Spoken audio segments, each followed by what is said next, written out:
Faites appel, s'il vous plaît, monsieur le greffier. Monsieur le connétable de Saint-Hélier. Présent. Madame le connétable de Saint-Laurent. Présente. Monsieur le connétable de Saint-Prélade. Présent. Monsieur le connétable de la Trinité. Présent. Monsieur le connétable de Saint-Pierre. Présent. Madame le connétable de Saint-Martin. Monsieur le connétable de Saint-Jean. Présent. Monsieur le connétable de Saint-Clément. Présent. Monsieur le connétable de Grouville. Présent. Monsieur le connétable de Saint-Ouen. Présent. Monsieur le connétable de Sainte-Marie. Présent. Monsieur le connétable de Saint-Sauveur. Présent. Monsieur le député Southern. Madame le député Laddie. Présente. Monsieur le député Tadier. Présent. Monsieur le député Luce. Présent. Madame le député Dublé. Monsieur le député Morel. Présent. Madame le député Lehegara. Monsieur le député Ayer. Présent. Monsieur le député Ward. Présent. Madame le député Alves. Madame le député Gardner. Présente. Monsieur le député Gorst. Présent. Monsieur le député Farnham. Présent. Madame le député Moore. Monsieur le député Mezek. Présent. Monsieur le député Ozef. Monsieur le député Balash. Présent. Monsieur le député Coles. Présent. Madame le député Poré. Monsieur le député Ward. Madame le député Miles. Présente. Madame le député Scott. Présente. Monsieur le député Renouf. Présent. Madame le député Curtis. Madame le député Feltham. Présente. Madame le député Binet. Présente. Madame le député Jeune. Présente. Madame le député Miller.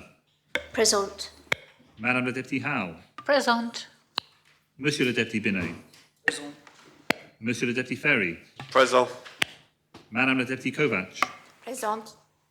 Monsieur le député Curtis. Présent. Madame le député Ward. Madame le député Wilson. Présente. Madame le député Stevenson. Monsieur le député Andrews. Présent. Monsieur le doyen.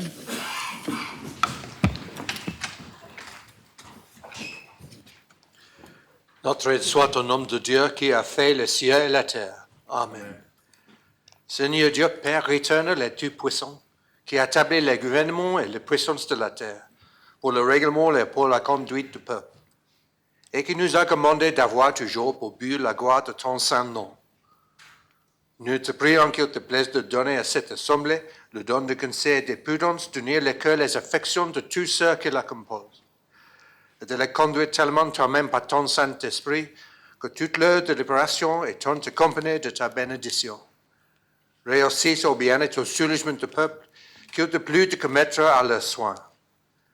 Car nous t'en prions au nom et par les mérites de ton Fils bien-aimé Jésus-Christ, notre Seigneur, qui nous a enseigné de t'invoquer en disant: Notre Père, qui es aux cieux, ton nom soit sanctifié, ton règne vienne, ta volonté soit faite en la terre comme au ciel.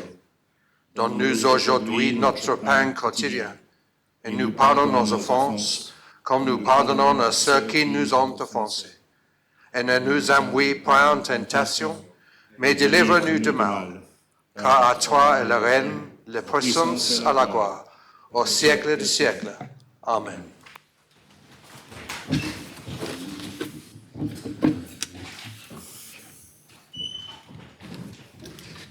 Madame le connétable de Saint-Martin. Sir, malade. Vous jurez que Madame la connétable de Saint-Martin est tellement indisposée qu'elle ne peut pas assister aux États sans exposer sa santé. Monsieur le député Southern. Présent. Madame le député Dublé.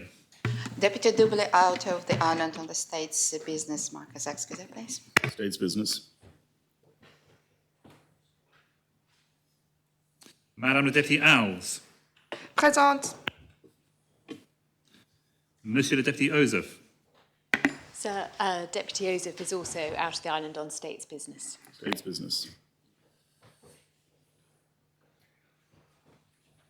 Madame la députée Curtis. Sir Mallard. Vous jurez que Madame la députée Curtis est tellement indisposée qu'elle ne peut pas assister aux États sans exposer sa santé.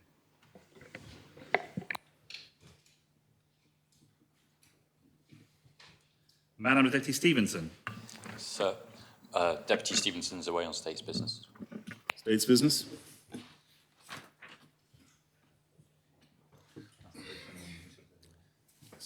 Les États sont constitués. So may I just say I'll be absent from 11 o'clock attending a funeral, just to explain. Thank you. Thank you, Deputy. Very well. There is nothing under A. Under B, there are a number of subordinate enactments, and under C, a number of matters have been presented or laid as described on the consolidated order paper. Under D, the following have been lodged. Reinstatement of Senators, P79 Amendment by Deputy Morell, P79, 2002 Amendment.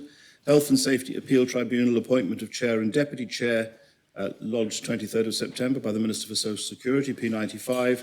Draft Children and Young People Amendment, Jersey Law, lodged by the Minister for Children and Education, P96.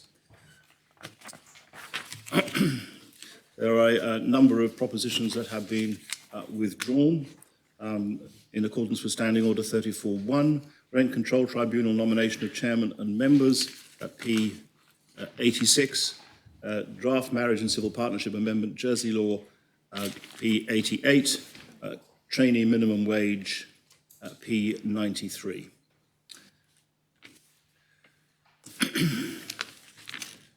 Very well. We now come on to F. Very well. We note in the resignation of Deputy Alves of St Helier from the Corporate Services Scrutiny Panel, and there are nominations for members of that panel. Thank you, sir. Could I thank Deputy Alves for her time on the panel, getting us started.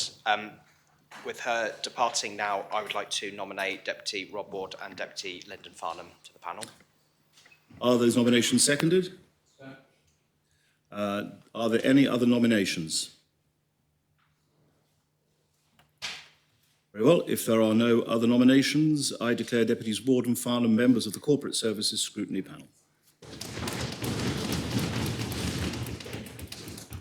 There are no matters under G and H. A number of answers to written questions have been lodged under I, and we come now to oral questions. Sir, I wondered if this might, but before we kick off properly, if this might be an appropriate time to raise a point of order with you. Yes, you kindly informed me about that. I'm afraid I didn't have time to respond to you, Deputy, but please do, yes. Thank you, sir. I just wanted to give you advance notice that I would ask about this. So we can see on the order paper for later in this sitting that the Housing Minister is down to do a statement relating to P48, and I commend him for doing that, sir.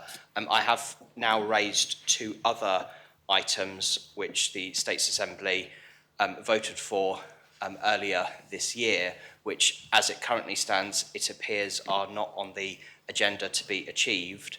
One of those being the state's decision that in this month we would hold a debate on assisted dying, which we're told through the media will no longer be happening, but for which no formal notification to us as elected members has been given. So I wanted to ask you, as President of the States of Jersey, whether you had a view on this, or whether there was any form of standing order that might be invoked to require the government to present itself when it isn't abiding by states' decisions in some form or another, so that this Assembly, as the sovereign decision-making body of the island, might express a view one way or the other on it. So you're asking for a ruling as to, on a point of order, as to whether there is any, whether that is something that sounds in standing orders and can be dealt with under that. I had the opportunity, as you kindly gave me notice, Deputy, of considering the matter. In my view, this is not a point of order that runs within standing orders. There are no standing orders that permit that kind of direction from the chair. And indeed, I think it would be inappropriate for the chair, presiding officer, to give any such direction. It seems to me that if there are consequences that flow from what you say, those are to be resolved on a political basis by means of whatever mechanisms are available by way of proposition or otherwise, or indeed actions taken by the relevant ministers. But it does not appear to me to be a matter for standing orders. Thank you, sir. Just one follow-up question to yourself, sir. One of the many hats that you wear, one of them is also as the guardian of the Constitution of Jersey. Could I therefore ask you if my assessment of the States Assembly being the sovereign decision-making body of the island is an accurate one, to assist in how we go about holding the government to account in this chamber? Well, I understand why you asked the question, Deputy, but I'm not prepared in this moment to give any answer to it. That is a matter, I think, which is to be resolved, as I say, on a political basis. Although the bailiff is the last resort guardian of the Constitution, the bailiff is not necessarily the first resort guardian of the Constitution, and consequently, yes, and consequently, I do not intend to make any statement in that respect. Very well. We now come to oral questions.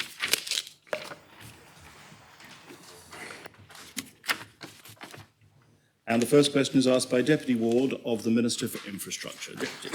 Thank you, sir. May I ask the Minister, will the Minister advise what involvement he had in the sale of Liberty Bus from HCT Group to Tower Transit, and what reassurances, if any, he has received regarding the continuation of the Avanti 18 bus pass for those under the age of 19? Thank you, sir. Minister. Sir, my involvement in the ownership transfer of Liberty Bus between HCT Group and Tower Transit has been limited to ensuring that the terms and conditions are guaranteed and unchanged by Tower Transit. However, I'm grateful to both companies for keeping the IHE department well informed. The Avanti 18 travel pass scheme remains funded as per the amendment to the 2022 government plan, which hasn't been varied. Going forward, continued funding has been included in the 2023 government plan, subject to approval by the States Assembly.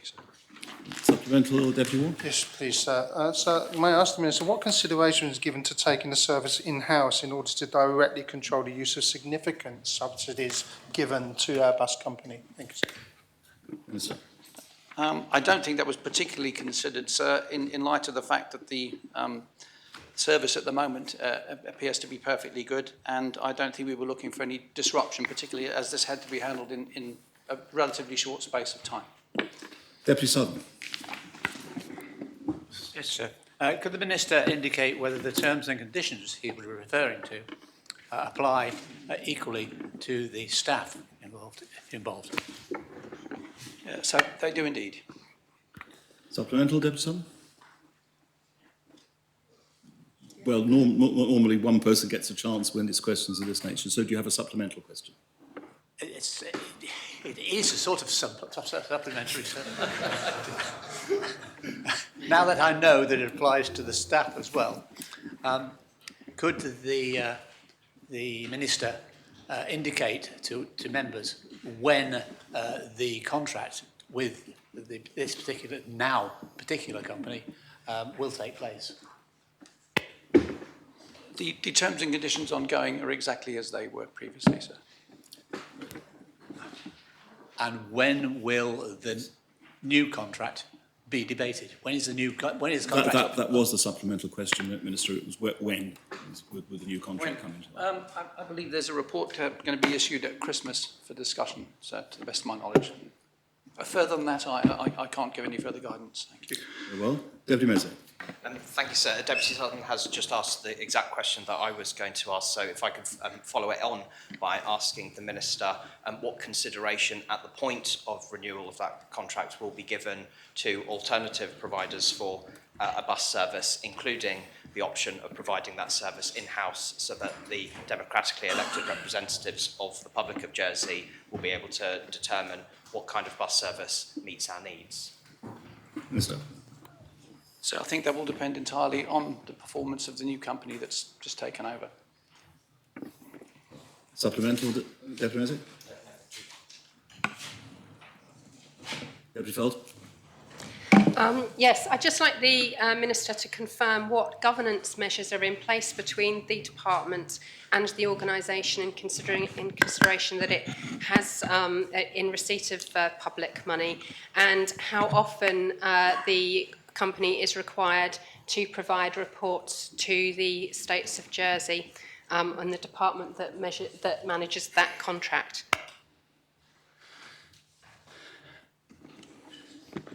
So, as I've said, the governance arrangements will be whatever they were when the contract was put in place in the first instance, and I have to hold my hands up and say that I'm not aware of anything further than that, because having been in post for 12 weeks, there's a limit to what you can actually physically get to doing, and I'm afraid that's an area that I haven't looked at in any detail. Supplemental, Deputy? Yes, sir. Will the Minister commit to putting governance practices in place with regard to the bus contract? So we can certainly look at that, and if there are any deficiencies, we'll address them, but I should imagine that it's unlikely. Well, Constable Brallard. Thank you, sir. Given that this change of ownership circumstance in the middle of a contract is new to us and one we haven't experienced before, will the Minister confirm that in the new contract, adequate provision will be made for these possible changes, should they arise in the future? So that can only happen at the point where the contract expires, and assumedly that would be best practice, and that's the practice that would be pursued. Supplemental question, Constable? Yes, sir. In the departure of Liberty Bus, would the Minister confirm that Liberty Bus have actually provided the island with a very good service, far in excess of that which we'd experienced previously? Would he confirm that? Yes, sir, it appears to be appreciated by everybody, and I would say that from my limited, well, perhaps more knowledge than I did have in the past, I would say that's absolutely the case, and I would thank them for so doing. Final supplementary, Deputy Ward. Thank you, sir. I asked the Minister, and it leads on from the governance. HCT was a social enterprise company, I believe a registered charity. What can we expect from a non-Jersey company that has a profit motive at its heart rather than being a social enterprise? Thank you, sir. So I think I'm being asked to predict the future. At the moment, I can't tell. I'm not as frightened as Deputy Ward is of the profit motive. This company, the parent company, are doing very good work in Australia. They're at the cutting edge of electric vehicles, electric public service vehicles, and I think we could be expecting a possibly an even better service from them. That brings us on to the next question. I should perhaps, the guidance of members will notice there are only 7, now 6 questions in this particular question period, for which 2 hours and 20 minutes are allocated. Strictly, that's 20 minutes a question, which is well in excess of the 15 minutes even for questions without notice. And I'm nominally allowing 10 minutes, but of course, if there are reasons why it needs to be more than that, I'll maintain an element of flexibility, just so that members are aware. The second question is from Deputy Southern. We'll ask of the Minister for Social Security. And can I assure members that this part of the Assembly will attempt to fill the allotted time to its maximum? Will the Minister advise what consideration, if any, has been given to the expansion of the Health Access Scheme? Which groups have been considered for inclusion? And in what timescale would they be included? Would she further indicate what consultation, if any, has taken place with professional bodies or not-for-profit bodies involved in the scheme, and what these bodies were, and if none has taken place, why not? Minister. I thank Deputy for his question, sir. This question builds on that asked by Deputy Alves at the last sitting, when I was asked to commit to extending the Health Access Scheme to people with long-term conditions. My answer is essentially the same. I will be reviewing the scheme and will consider the role it plays in helping people access general practice service when that review has been completed. For the first time today, we see the use of that very vague word, review. I think the Minister could usefully inform members when she expects to have completed her review and when she will therefore come forward with mechanisms to expand the system or not. Minister. Sir, it's difficult at this stage to put timescales. The review has not yet commenced.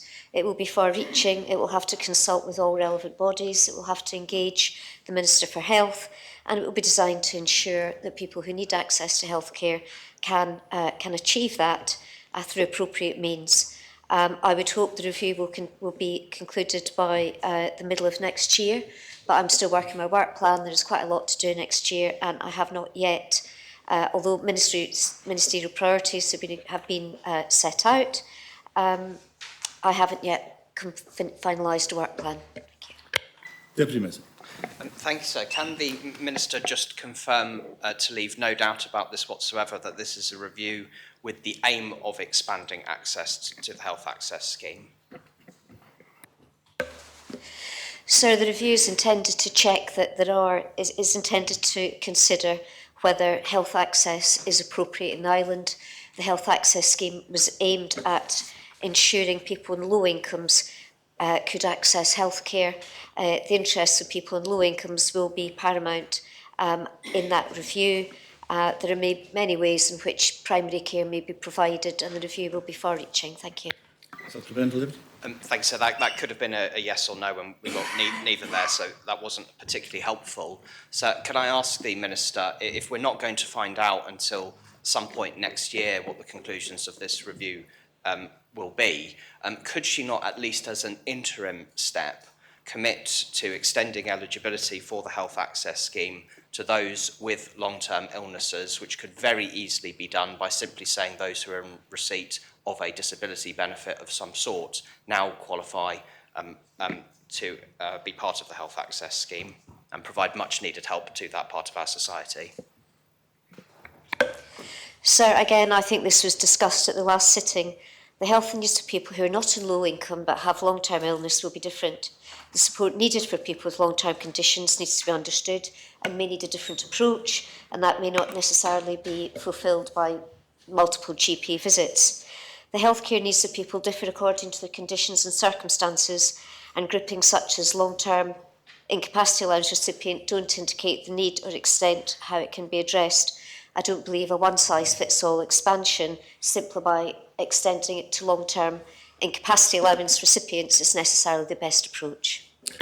Deputy Felton. Thank you, sir. The Minister has said that the review has not yet commenced, and she has been unable to give us a date for when the review will be completed. Can she give us a date for when the review will commence? The review will be commencing in the early part of next year, sir. Supplemental, Deputy Felton. Yes, sir. When the Minister says the early part of this year, next year, can she confirm that that will be in January? It will be in Q1, I expect, sir. Well, Deputy Ward. Thank you, sir. May I ask the Minister whether she would include in the review a look at the access to screening tests, blood tests and so on for those who perhaps aren't on income support but may miss out simply because they don't want to pay the cost of the doctor? Health access is part of a wider review. As I've already said, the Health Minister has already has a review of health funding underway, and I'm sure access to all those services will be part of that review. Supplemental, Deputy.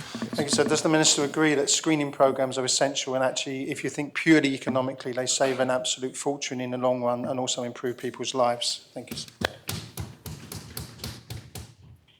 I agree that screening programmes are essential, but those do not believe I don't believe those sit with Social Security. Final supplementary, Deputy Sutton.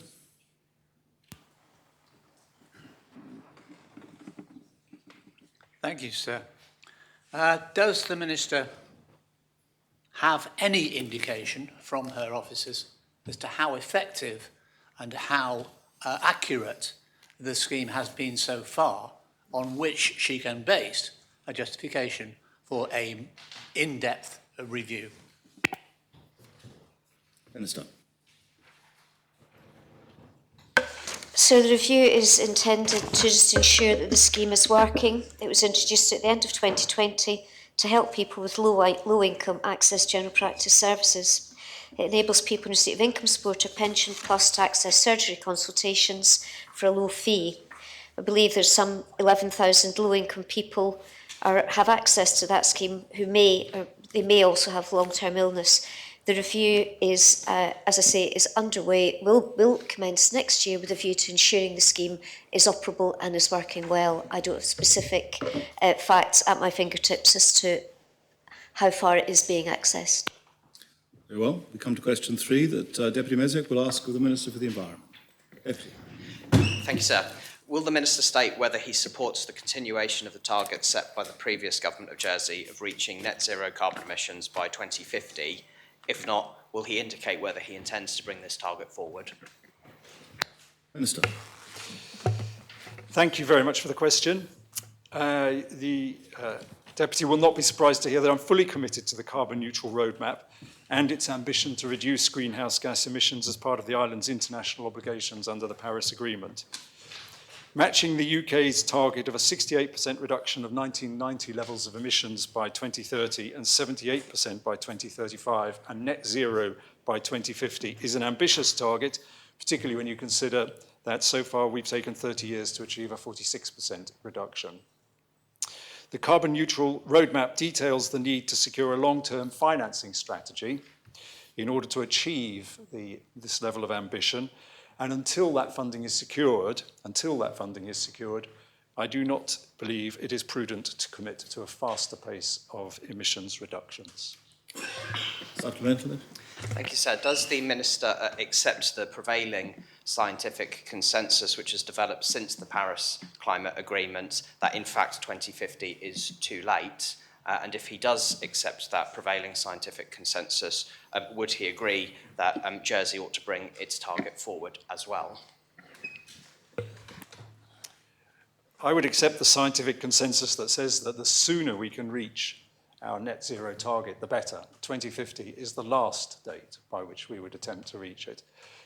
If we can bring it forward from that, we will, and certainly I will be driving as ambitious an agenda as possible. I would also say that I'm highly mindful of the need to bring the people of Jersey with us on this journey. It is a long-term strategy. We need to build and maintain support, and indeed within this Assembly. And I think it's been one of the strengths of our journey so far that the Assembly has maintained a high level of unity in this area. I would seek to maintain that unity whilst moving as fast as possible. Deputy Ward. Thank you, sir. May I ask the Minister, should 2050 become economically difficult, would the Minister suggest that we move from 2050 as well? No, sir. Supplemental. Thank you, sir. So, subsequently, how are we going to assure that 2050 is a targetable date and economically viable when 2030 isn't? And it's not a question of will and leading the way. And are we not missing an opportunity for Jersey to lead the way across the world, regardless of our small size? Thank you, sir. So yes, I think I've indicated my desire to move as fast as possible, and I do believe and share the Deputy's ambition that we should be leaders in this, and we have the opportunity to do so.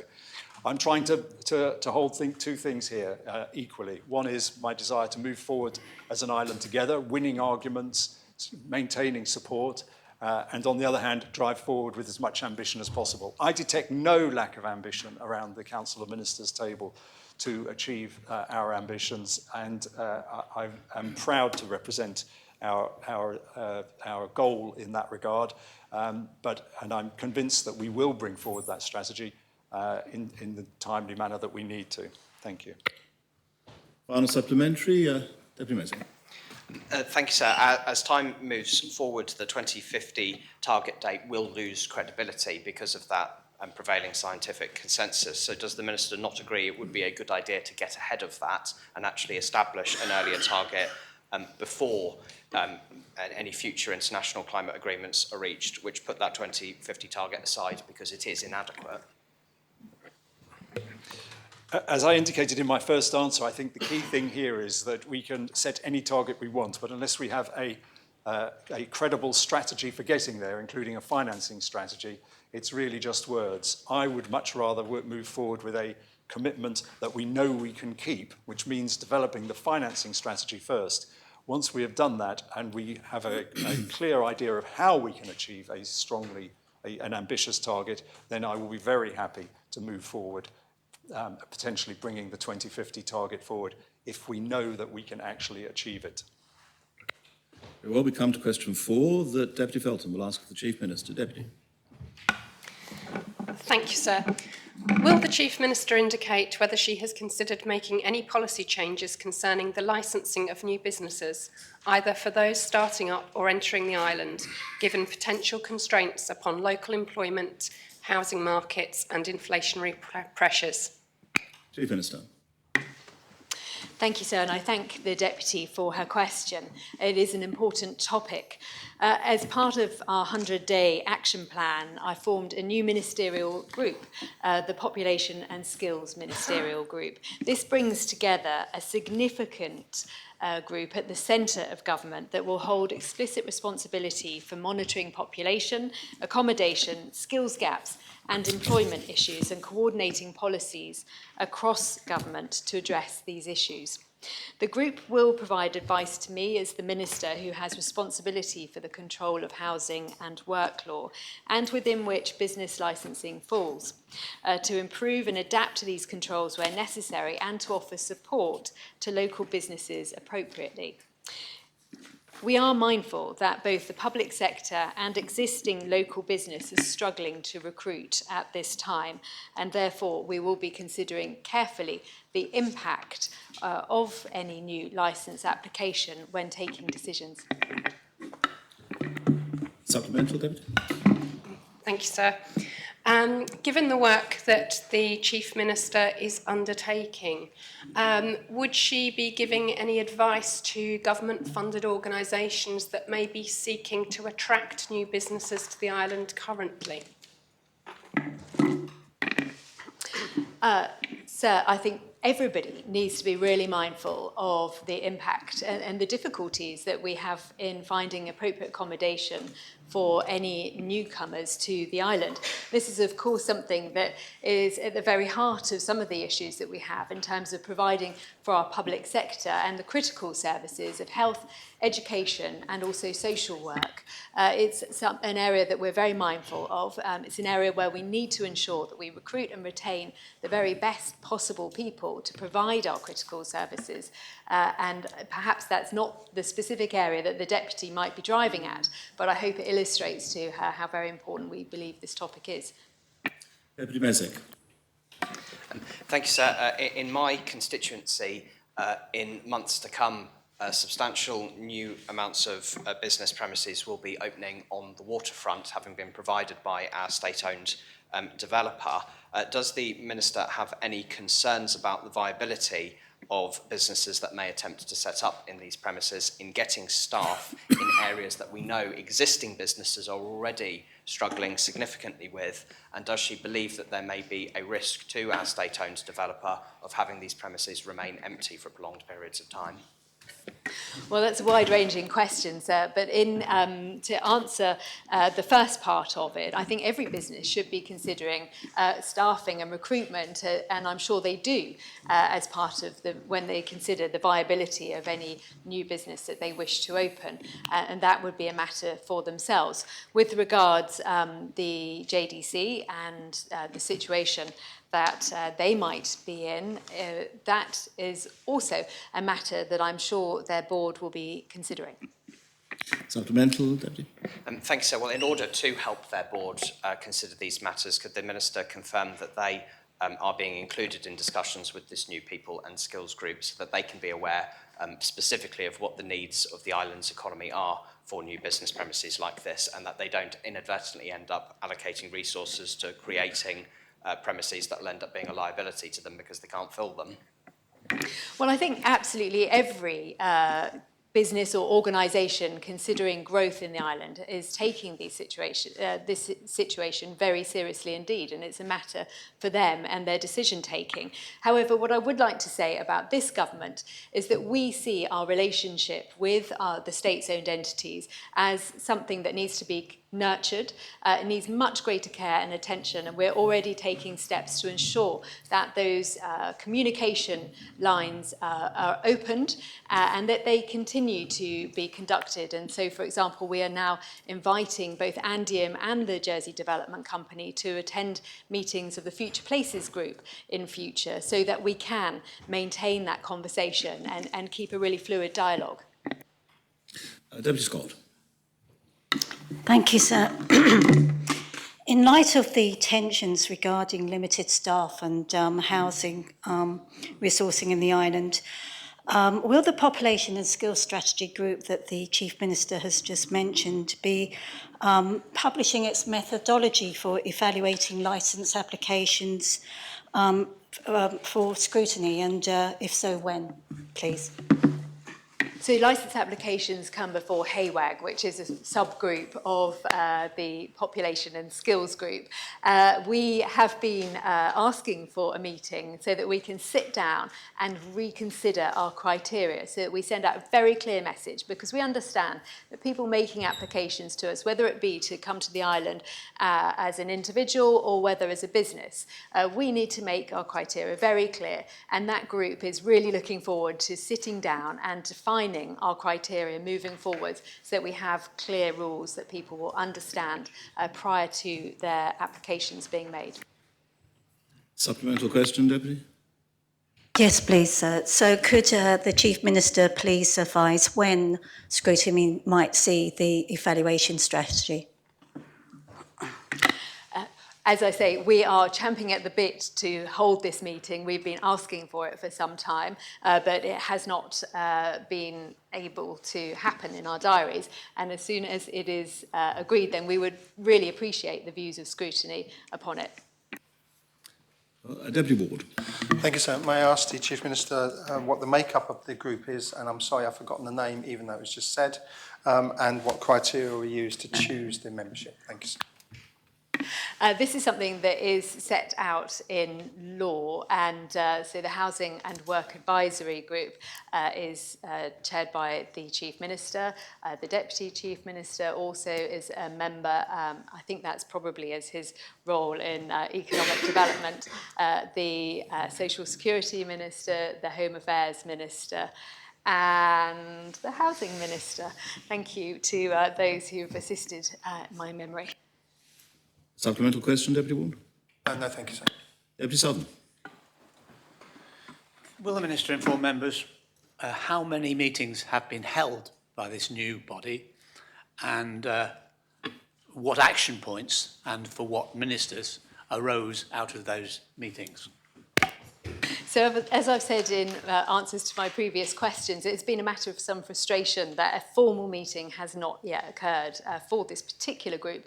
We have taken some informal meetings where there have been specific decisions to take, and at those times we've expressed our frustration that we haven't had a formal meeting as yet, and we have asked for it to be put in the diary several times.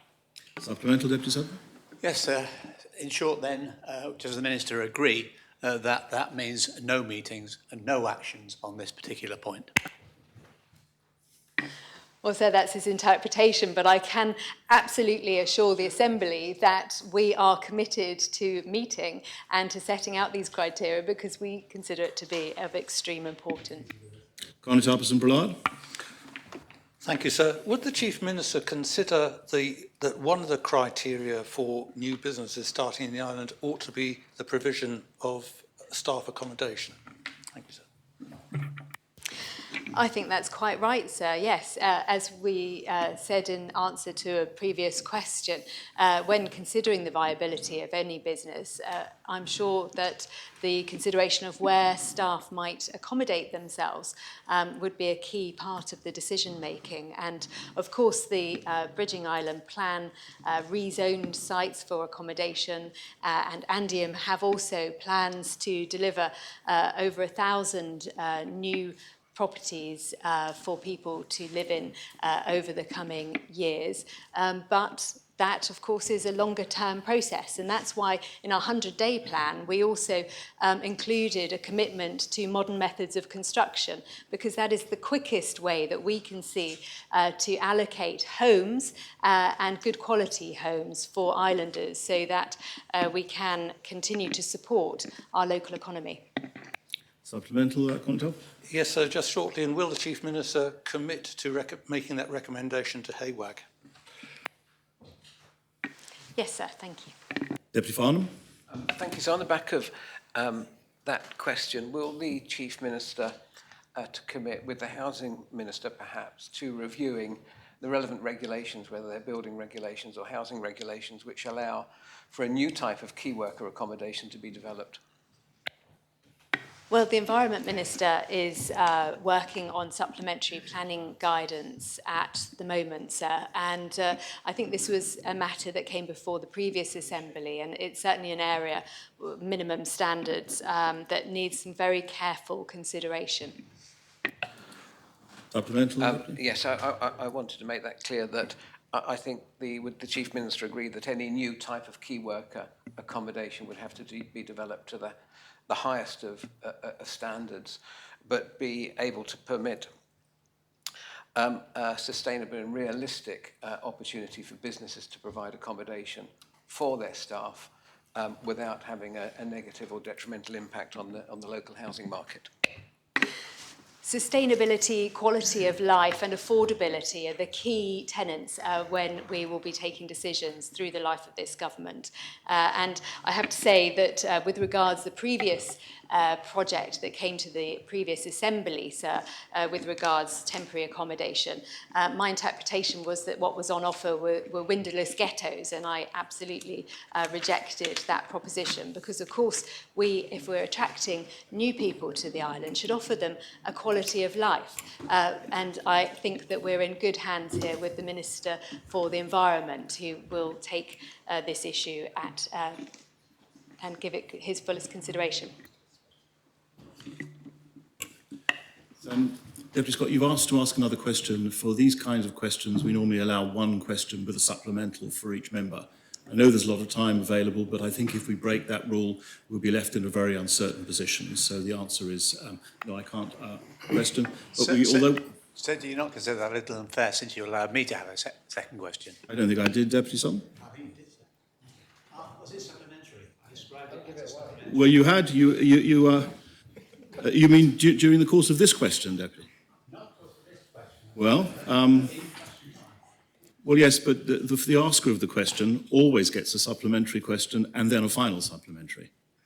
They ask their question, they get a supplemental, then a final supplementary. You were the asker of the question, and I can assure you I've written down every time you've asked to be listed, and you've never been asked more than once. Thank you very much. Always happy to be challenged. Yes. Very well. I have Deputy Tadier and then a final supplementary. So the line of questioning seems to have gone down the road where the Chief Minister is telling us that she'd like to build staff accommodation for workers in Jersey. I'm not sure when ordinary workers, because most people in Jersey are workers and therefore staff. She seems to be saying that she wants to build accommodation for the low-pay economy sector, so presumably agriculture and hospitality. Businesses who don't pay any corporation tax. I'm sorry, Deputy. This is a speech. I'm just making sure. Well, could you please ask a question now, or don't ask? So I won't ask the question. Thank you very much for the speech, then, Deputy. Final supplementary, Deputy Feltham. Thank you, sir. Can the Chief Minister confirm whether public money is currently being spent in attracting new businesses to the island, and if so, whether she thinks that is a good use of public money, given the constraints that we have discussed during this questioning, and if she thinks it would be much better to redirect that public money to the public sector recruitment that is so sorely needed? Thank you, sir, and that's a very thoughtful question, and one I think that we as HAWAG need to give a clear view to those people who are working in Locate Jersey, because it is something that continues to be advertised. The Deputy is quite correct. And we, so far, have taken one decision in relation to a business. We rejected it, sir, because we considered that the level of employment that they were looking to achieve was not going to be fulfilled for the proposed salaries that were described in the application process. So this is another example of exactly why we need to get our meeting in our diary and set some clear criteria so that everybody knows exactly where we're moving forward at the moment. And we absolutely need to support islanders and put their needs first by supporting recruitment and retention of people in our critical services. Very well, we come to question 5 that Deputy Ward will ask the Minister for Children and Education. Deputy.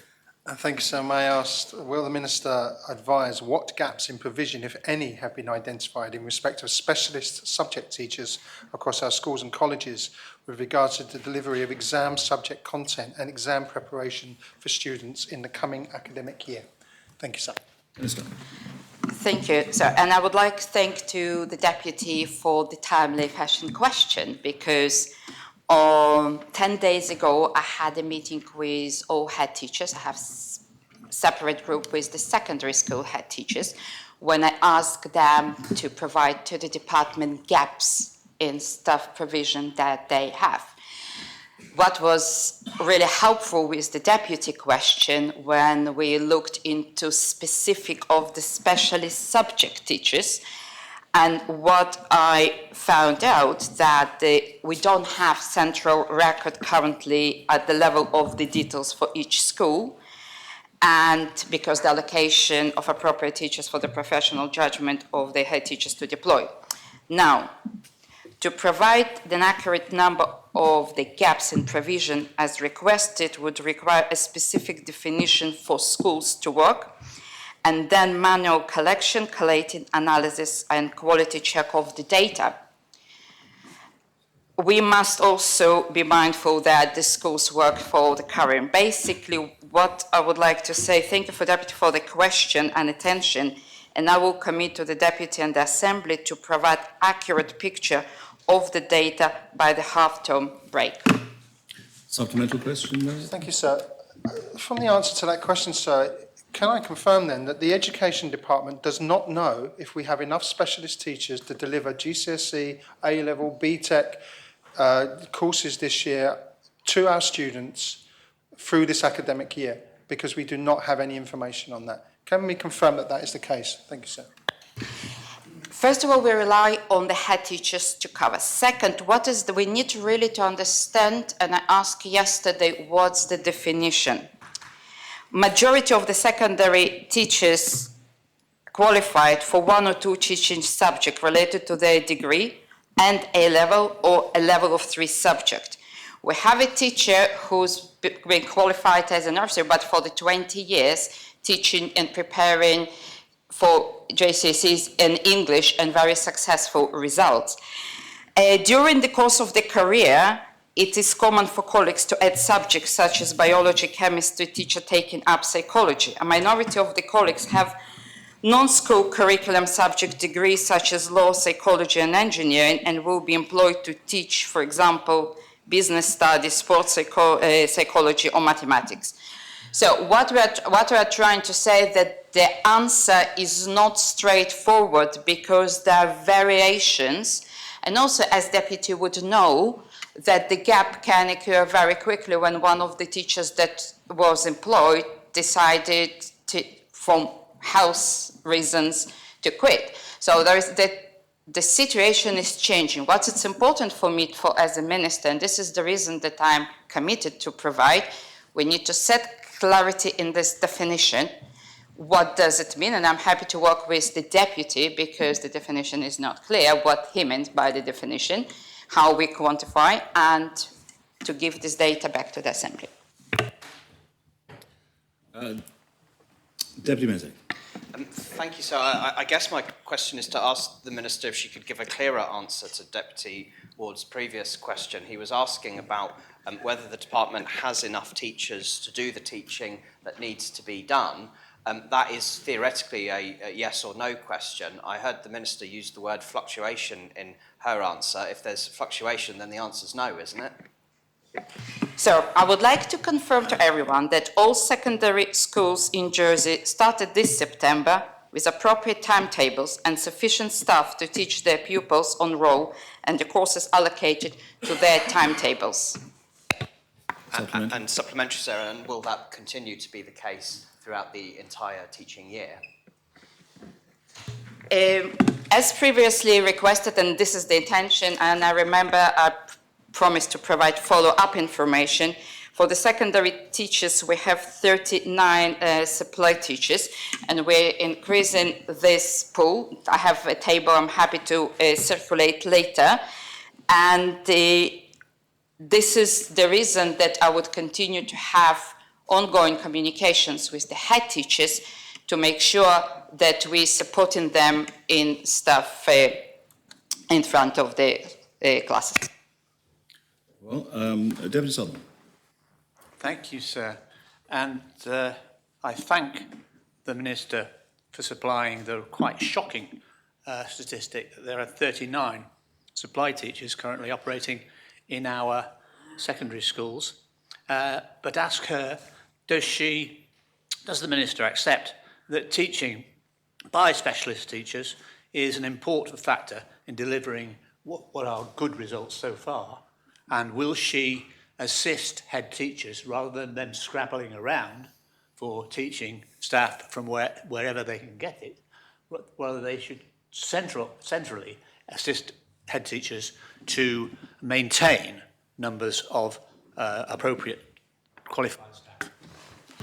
Absolutely. I will support head teachers. And on top of this, I would like to bring Deputy's attention that in addition we offer, and from this year we are centrally financing subjects to enhance courses for specialist courses where we have gaps to enable more generalist graduates to refocus their curriculum knowledge on school subject and to retrain them from one specialist degree to another to ensure that we'll have ongoing support to the head teachers.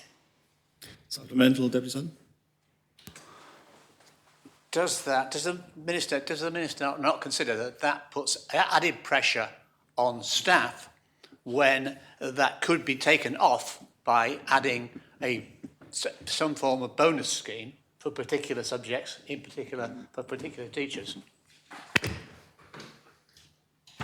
Apologies if I didn't describe it exactly, but what we are having, we have bursaries for the teachers, for the graduates who would like to specialize, and they will be available. It's extra training going this year. If you're looking how many, the numbers, and it was published, that in 2020 we have 10 trainees, 2019 we have 8 trainees, 2018 we have 8 trainees, but in 2022 we have 24 trainees. It means that we are working to ensure that we have more specialized teachers trained in Jersey.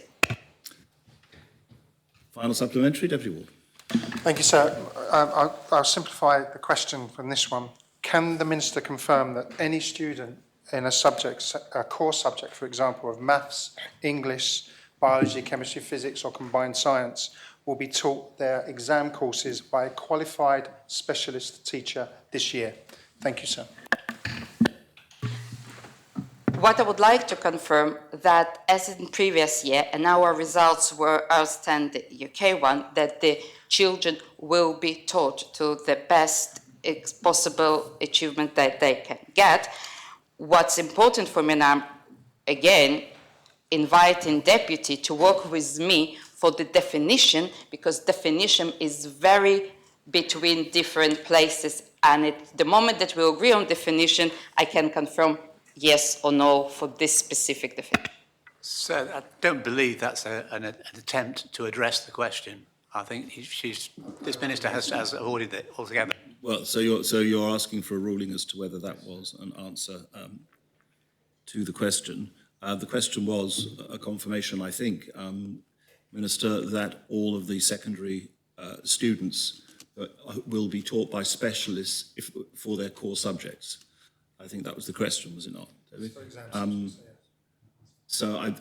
You did mention a lot of things that you would like to confirm, but I'm not sure whether you indicated that that was, and it may be that you can't, but if you can, I think it would. This is what I would like, what I indicated, that we need to finalize specific definition for school to work with. Then we'll do manual collection, collating, analysis, and quality of the data, and I promise to provide this to the Assembly by the half term. Thank you, Minister. Very well, we come to question 6. The Deputy Southern will ask the Minister for Social Security. Deputy.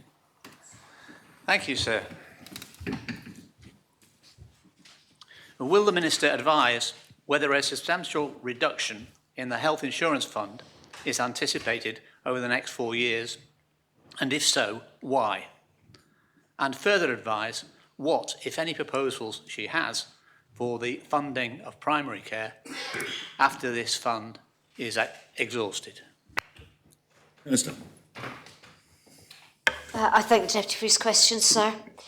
We expect the health insurance fund balance to decrease slightly from £86 million at the end of this year to £80 million at the end of 2026.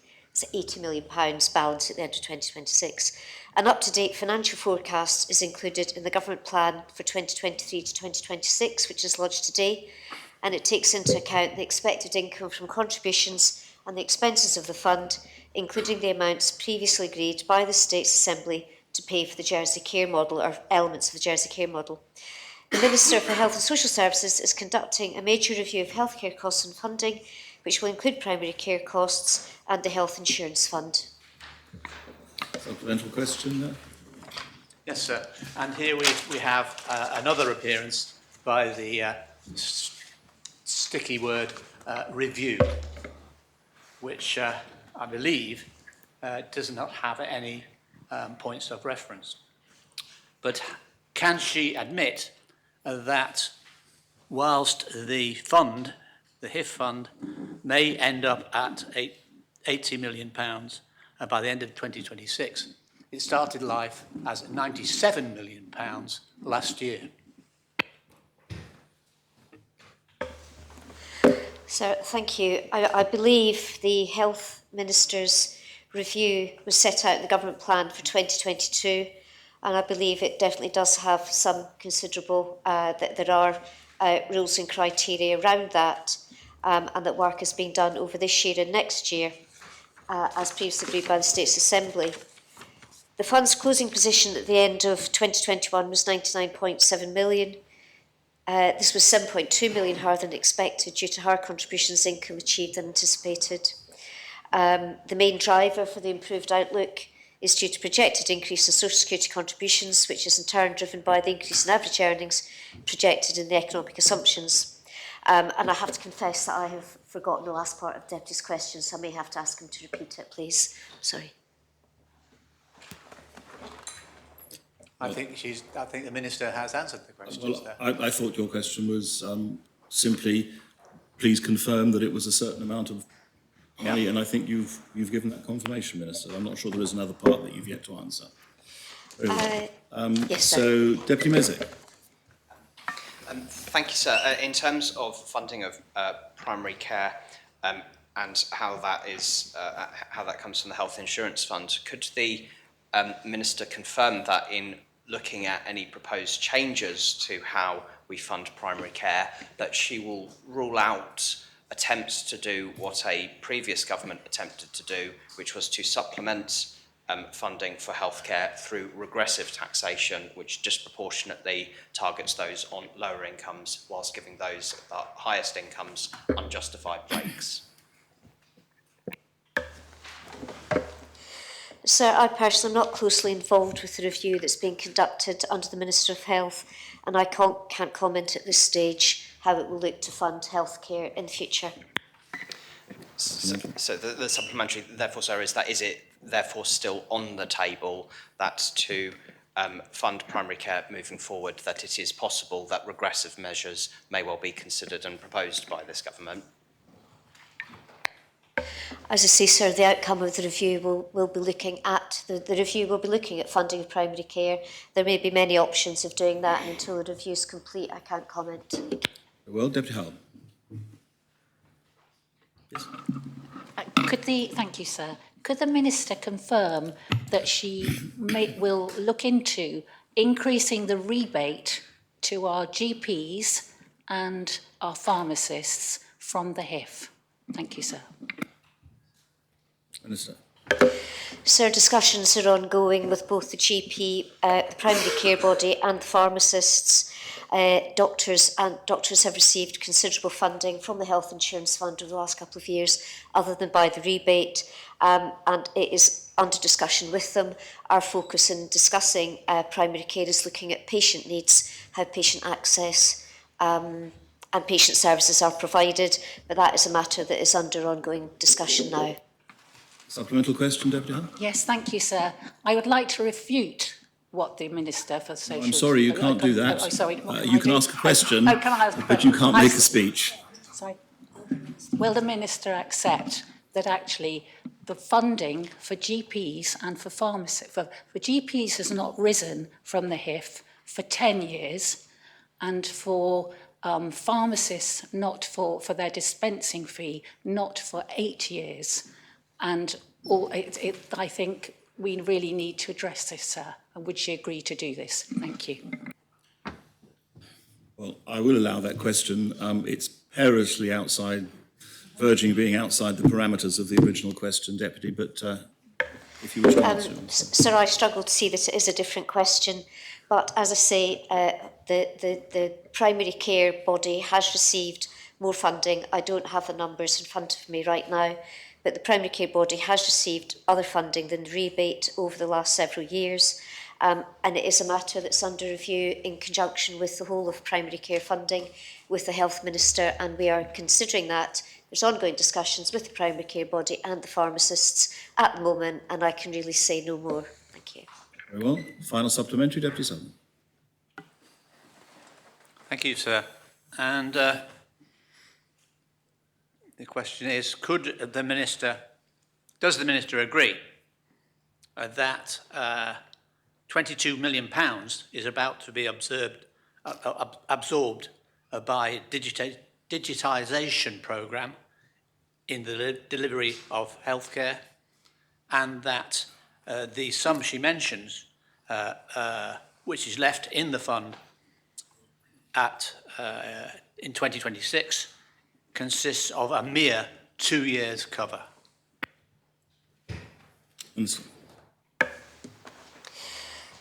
Sir, I'm not entirely sure how the entire 22 million is broken down.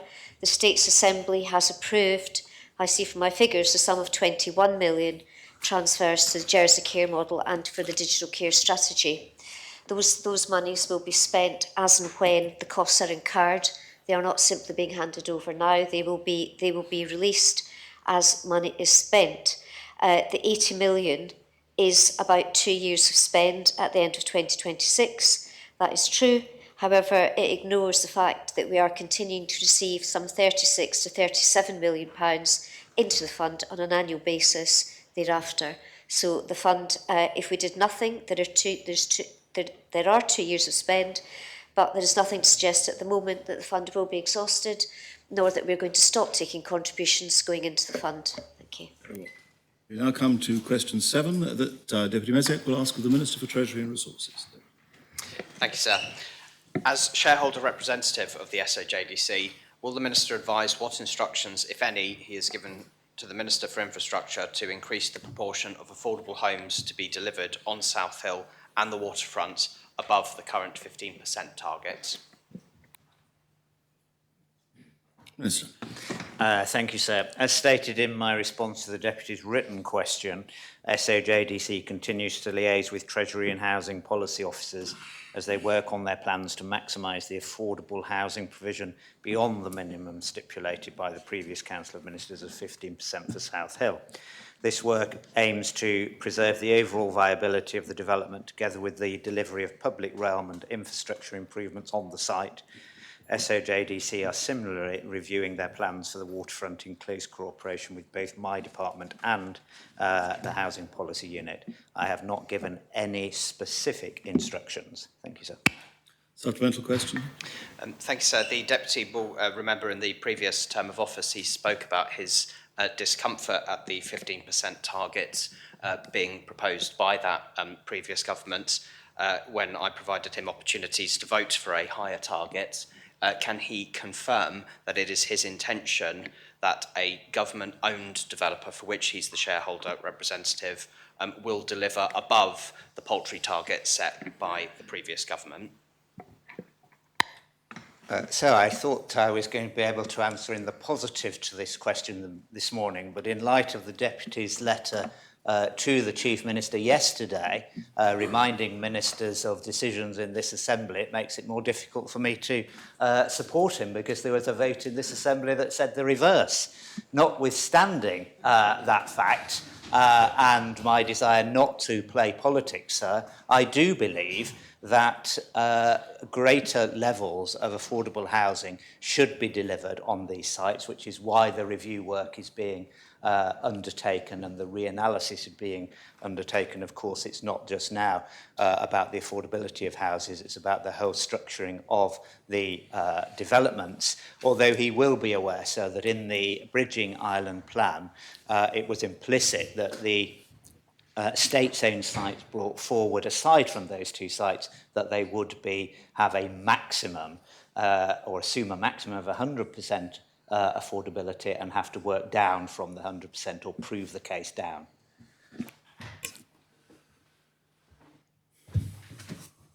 Well, that brings questions. Yes. Do you wish to ask a question? Yes. Yes. Thank you, sir. Does the Minister believe economic profit through cross-subsidisation can generate reinvested capital to artificially lower market prices to support first-time buyers enter home ownership? So if I've understood the question correctly, then I believe the answer is yes. Supplemental question? Very much. Final supplemental question then, Deputy Mezek. Thank you, sir. From the Minister's previous answer about previous State Assembly decisions, he is of course aware that he's able to bring a rescindment motion if he wishes to seek a mandate for an increased target. So could he let the Assembly know whether it will be his intention or not to do so? And if it is not, will he support another member's intentions to bring a proposition aiming to do the same thing? Minister. So I think the point of my conversations and the Housing Minister's conversations and the Infrastructure Minister's conversations with both SOJDC and Andium through the New Places Committee is that they will consider what is possible, and then we will return to this Assembly once that work has been undertaken, if necessary. Very well, that brings questions with notice to an end. We move now to questions without notice. The first question period is for the Minister for Housing and Communities. Deputy Mezek. Thank you, sir. In answer to a written question from me, the Minister has confirmed that the total number of applications which are live on the Affordable Housing Gateway for social rental housing, and also the numbers on Andium's list for first-time buyer housing, is 2,864. Could he confirm how many homes are due to be built by Andium and the SOJDC for people who qualify for those gateways over the next 5 years, and which number is higher? Minister. Thank you, Deputy, for that question. I'm just curious to know where you're getting the 2,000... Through the chair, please. Sorry. You're curious to know where the Deputy is getting the... Sorry, the Deputy, sorry, sir. Getting the figure of 2,000 from, because from all the figures that I have here, we are matching with the Gateway of around 1,000 bills versus approximately 1,000 in demand. So could the Deputy just clarify where his figure for 2,000 come from? Of course, he may be including internal transfers in that figure. So I'm taking those figures from the answer to written question 190, which he provided. Yes, within the social housing needs, some of that is transfers, but those are applications for different homes. And the total number for first-time buyer housing is 1,971. That's a figure that's been absent from previous dialogue on this. Sorry, Deputy. I'm trying to, as I say, trying to come to terms with the figure, because what I see at the moment is that under Band 1 we've got 321 requests. Under Band 2 we've got 46. Under Band 3 273 in band 4, we've got 253. That, and my maths, makes 893 on the gateway. And from the figures provided by Andium Homes, we've got 610 new homes currently being built and 431 homes which they've signed contracts for. So I make that in my rough maths here, 1,041 being built versus 893 on the gateway. Supplemental. Thank you, sir. And that ignores a very significant part of my question, which was not purely based on social rental housing, but for first-time buyer homes as well, which Andium's own figures say that the current number of applications are 1,971.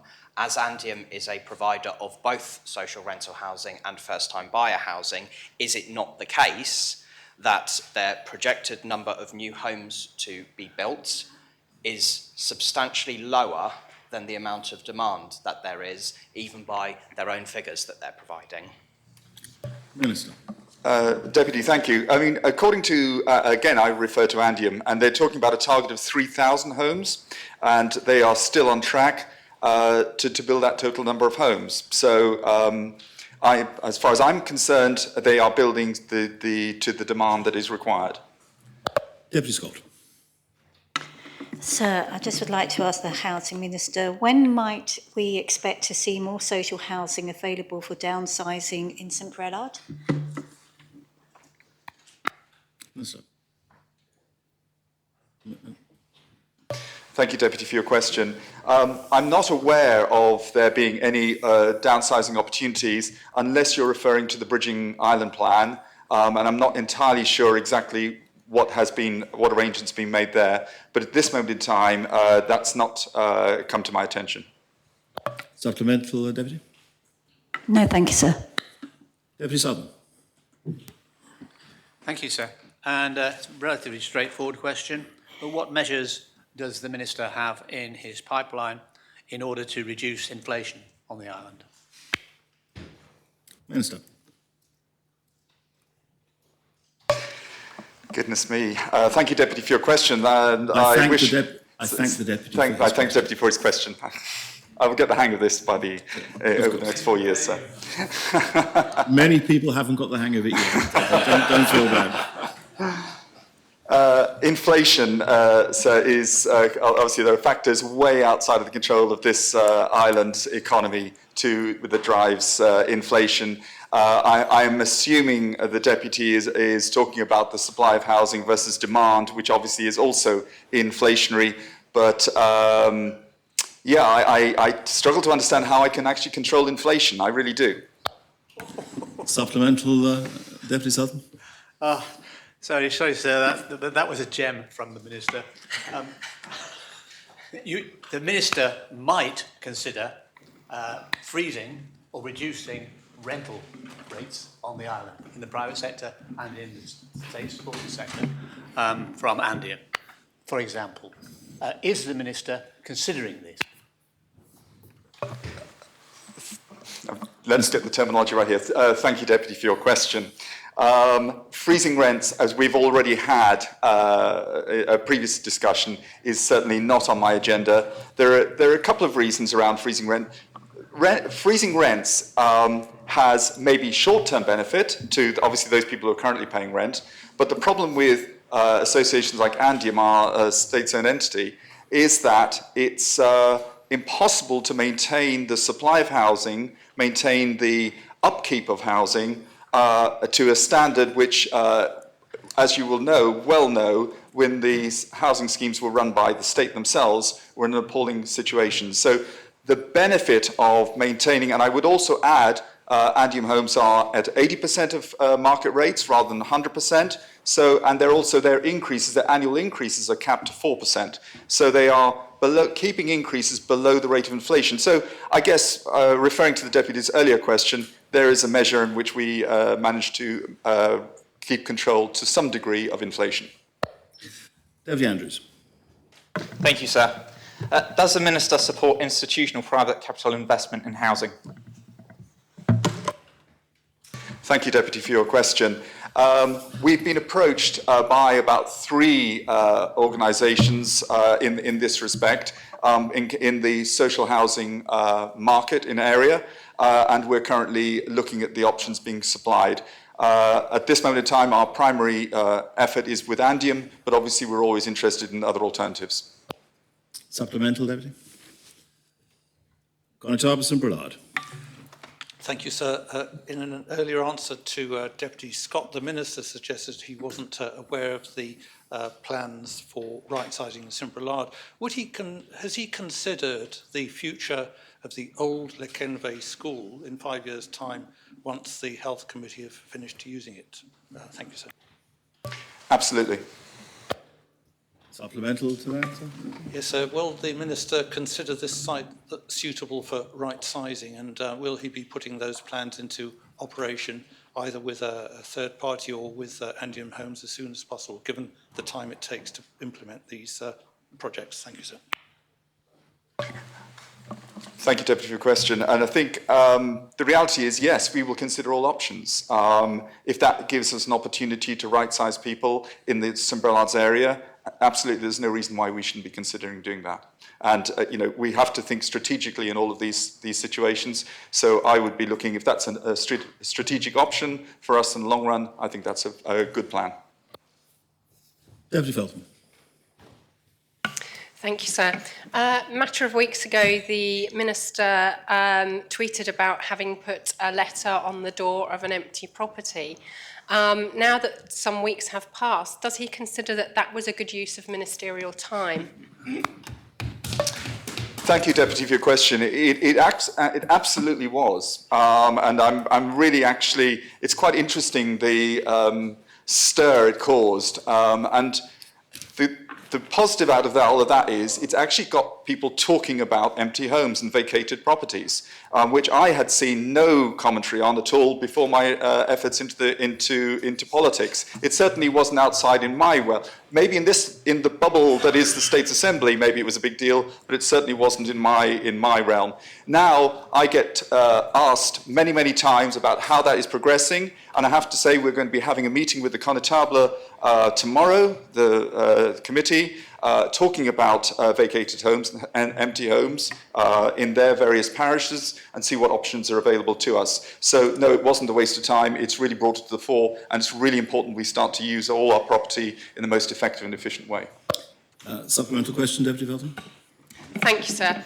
I would like to ask the Minister how that activity has informed his policy making and whether indeed the time spent on that activity was useful in inputting into the government plan and the common strategic policy. Thank you, Deputy, for your question. What it did do was inform the scale of the issue, or attempt to inform the scale of the issue. We've started out with a number of something like 4,000 homes. We're now down to maybe 500 homes, which we believe have been abandoned and using that. So that's been a worthwhile effort. It's forming part of my ministerial plans going forward as to how we get these buildings back into service again and operational again, because to a degree, I want to turn it into one of these things where it's just not fair that people can have vacated properties, which there's no attempt to do anything at all, which is doing nothing for the environment. And how do we get these back into use again when there is so much pressure on the land that's on this island? Deputy Kovac. Thank you, sir. Will the Minister agree to publish and keep regularly updated the rent charged by Andium Homes? Thank you, Deputy, for your question. I believe that's published already. I may be wrong on that case, and I'm happy to come back to you if I am wrong. But as far as I'm aware, Andium track private sector rents, and if they don't publish that, I will try and find out and establish that information for you. You may be able to correct me on that front. Thank you. Yes, they're not regularly updated. And I know this will be discussed a bit later on as well, but for this matter now, does the Minister believe Andium tenants should have sufficient advance notice of the new rental cost when having to move to another property? Thank you, Deputy, for your question. They do, and one of the points I think you're maybe alluding to here is about Andium tenants who've been moved recently to how can I call it, updated properties. Andium go out of their way to make sure that they give a degree of time for their clients to understand the implications of moving them to newer properties. Deputy Ward. Thank you, sir. I'd like to ask the Minister's advice for somebody. How much does the Minister believe is required for a deposit and would be a reasonable monthly income to gain a one-bedroom flat at the cost of £370,000? Thank you, sir. Thank you, Deputy, for the question. Could you just clarify, is that to go within the under Andium to sell it, or are you talking about private sector? Sorry, are you talking about private sector? Right. A number of things arise. Sorry. Firstly, you must please address questions. Could the Deputy please clarify whether or not... Normally, this is not an opportunity for questions and response, but sometimes I'll permit some clarification if that genuinely will help the answer to be forthcoming, and I think that possibly is the case here. But if you could... it is a knack, and it takes time for people to pick it up, but it's never, I thank you, Deputy, for your question. It's always, I thank the Deputy for his or her question, as the case may be. It's a discipline that we have to adopt, Minister. Are you able to give that clarification, Deputy? I won't treat it as a further question. I'll differentiate. For a one-bedroom flat at the cost of £370,000, what would the Minister suggest is required for a deposit and a reasonable monthly income to gain a mortgage for that property home? Thank you, sir. Minister. Thank the Deputy for his question. Thank you. What is a reasonable amount? I mean, that's about affordability, isn't it? What you can afford, what I can afford are different things. I can't see that there is a figure, a sum, that we can specifically reference and say that is the sum that is affordable in this situation. It depends on the individual's circumstances. One of the policies we are currently working on is trying to identify what we mean by the word affordability. And that's a piece of work that we're currently working up a policy on. Supplemental question, Deputy. Well, sorry, I'll let it go, but that was not answered. So, okay, supplementary question. The Minister recently very publicly complimented the 63 affordable homes that were being sold at £370,000. Therefore, by calling them affordable, that must ipso facto, sir, be his definition of affordable. So I asked the Minister again, what deposit would he expect people to have to buy those affordable homes, and what would their monthly income be in order that they are affordable for that person or couple for a one-bedroom flat? Thank you, sir. Minister. Sorry, I thank the Deputy for his question. I will get there in the end. The concept affordability, I come back to, has yet to be properly defined. Affordable homes was mentioned in the publicity material by Le Masurier. That was their term. They used that term as affordable. So they obviously did some homework on that and said, these are what we would define as affordable homes. The problem we have as a government is how do we quantify affordability? How do we work out, how do we give some indication of what affordability is? It's really important when it comes to the Bridging Island plan and building on greenfield sites, because as we've seen recently, we saw £3.5 million paid for a site which ordinarily would have been £70,000. The question is how do we stop these huge inflationary price increases if we don't have some kind of way of identifying affordability? The other thing I want to pull back on is we have a home buy scheme through Andium. Andium provide a 25% share partnership. I've got some numbers here which actually identifies how those figures will fall down. Let's try and find them whilst I'm answering this question. I think you've run out of time to do so. Okay, well, I'll have to come back on that one. I'm happy to share those figures, though, with the Deputy. Well, thank you very much. That brings the question time, and I've allowed a minute of injury time for my intervention earlier to this Minister to an end. The next Minister is the Minister for Infrastructure, Deputy Sutherland. Thank you, sir. And it's the same question as the last one.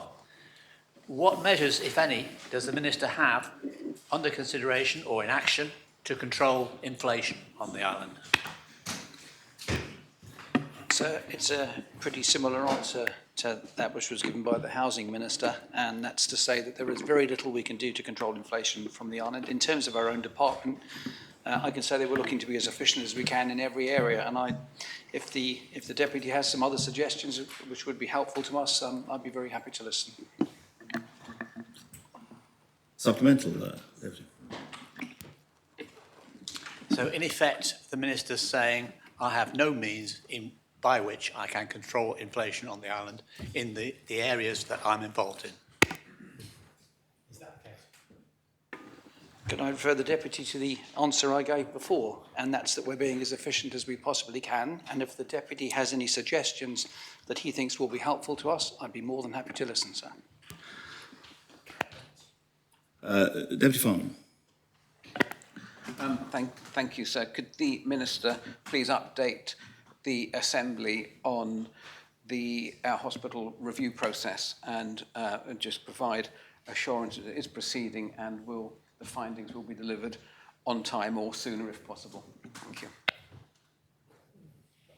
Taking that in reverse order, sir, I think it's highly unlikely that the report will be released before the 20th of October. We had the sad demise of the Queen, which has caused us quite a hiatus, and not a lot of work was possible during that time. But I can assure the Deputy that work is going well, and he also knows because he was there. I invited the Deputy to a meeting, and he met Mr. Alan Moore, who's overseeing the process, and relations are much more friendly than they were when this all started, and the Deputy has kindly offered his considerable experience and advice to help the process going forward, which is greatly appreciated. Thank you. Supplemental, Deputy. No, thank you, sir. Deputy Tadier. Thanks, sir. When the Minister made his announcement in public that work on the hospital would cease, that the Overdale was no longer to be the chosen site, had he already discussed that with his ministerial colleagues, for example, the Chief Minister, the Housing Minister, the Health Minister and the Planning and Environment Minister? I'm a little confused, sir. Could I ask Deputy Tadier to tell me where he heard that I'd ordered all works to cease? Well, I think the answer to the question is if you didn't order works to cease, then that's the answer to the Thank question. you, sir, for answering the question on my behalf. That's not something that I've done, certainly not that I can recall. You want a supplemental question? So would the Minister, let's try, and I'm not sure which alternative universe we've entered, sir, because I remember these comments being made in the media. But would the Minister confirm that if it's the States Assembly's decision in the future that we wish for the hospital to continue being built at Overdale, and no decision by this Assembly has been made to the contrary, will he respect that decision? Perhaps I should clarify the first point first. Yes, sir, I can confirm that I'm in this universe, and I'm not quite sure which universe Deputy Tadier inhabits, because I was very clear to the media. I think I undertook 6 interviews, and I told each one of them that I would go through the whole process in its entirety. Some of them chose to report me selectively, and perhaps if Deputy Tadier had any concerns, he might have got in touch with me rather than taking everything that he's taking his comments from the media, sir.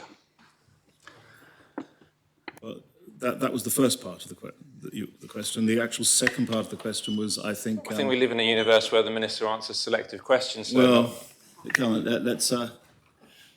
I think the second part of the question that you've been asked, it's gone out of my head, I'm afraid. So the Minister's answered a question that I didn't ask. The question that, to aid everyone's memory, is that if this Assembly is clear with the Minister that it wants work to proceed for the hospital project as Overdale as it has in the past, oh yes, that was it. Will he respect that decision?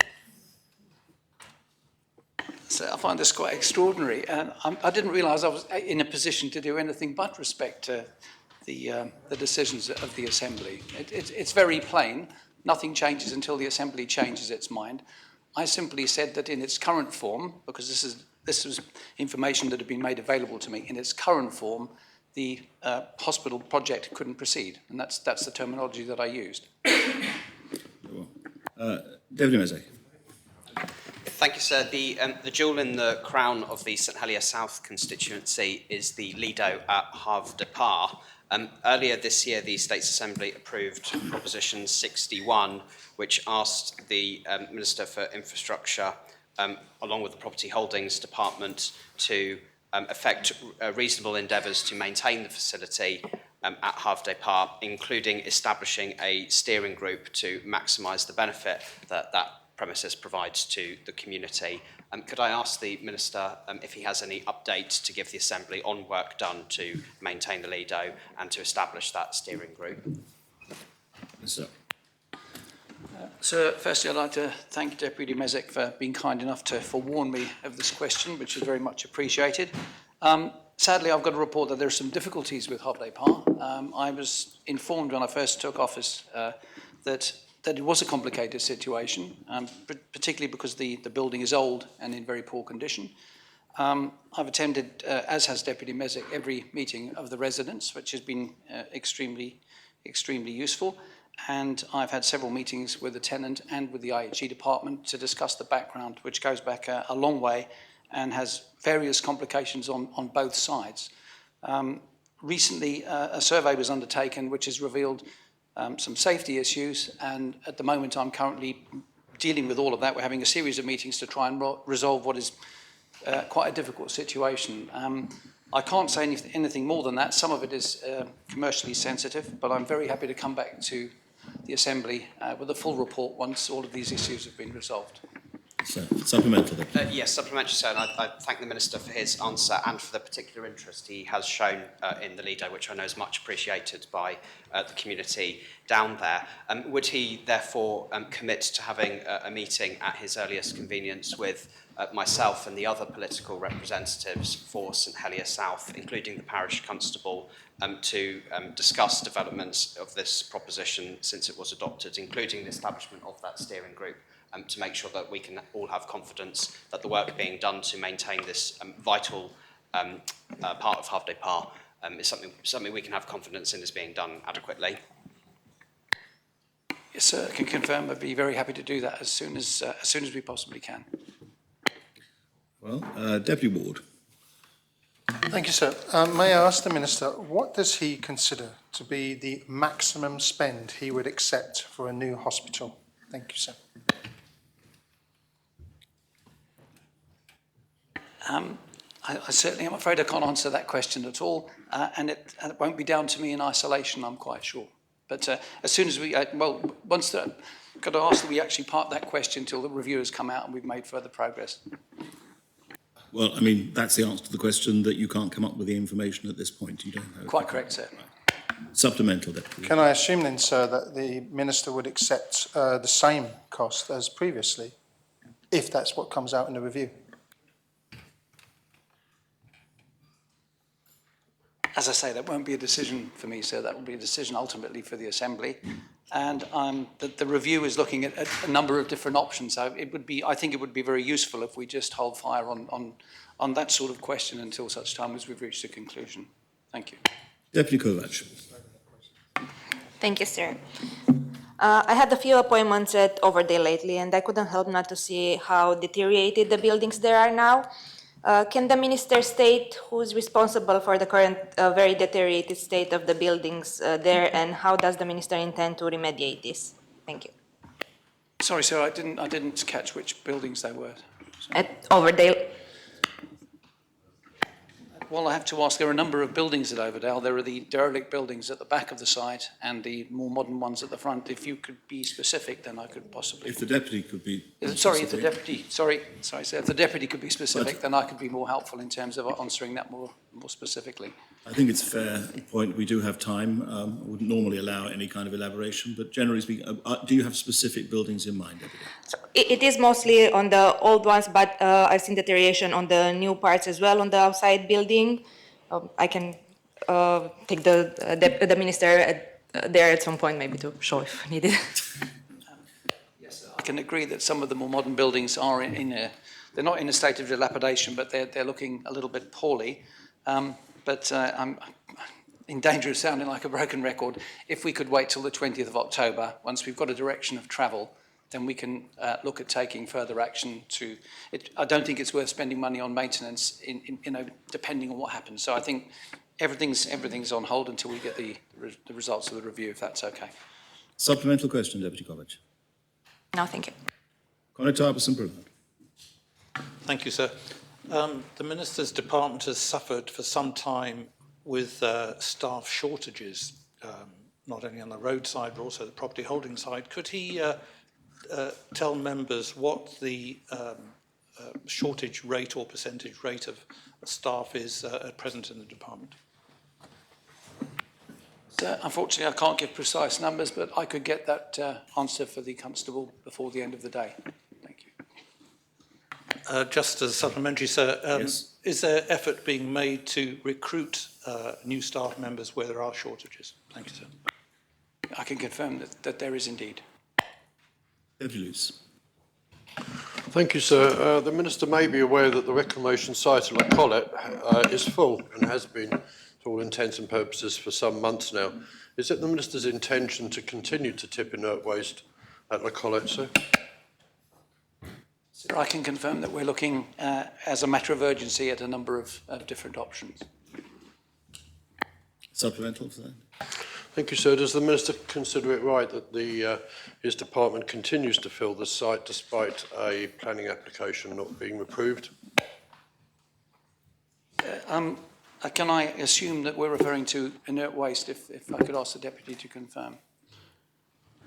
Yes, sir. The department put in a planning application to build to a specific height of superfill at La Collette, and they are building higher, and they have not had the application approved. So we're in a very difficult situation, as you know. We've got a housing crisis. We're building as many houses on the island as we can. There's a lot of construction going on, and that requires a lot of demolition, and the demolition requires the inert waste to be processed. At present, there isn't anywhere else for it to be processed, and we have, sadly, no option but to process it at La Collette.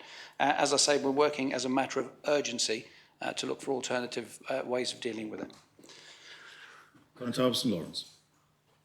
Thank you, sir. And we've heard this morning about the bus service. The provision of bus shelters falls under the Minister's remit.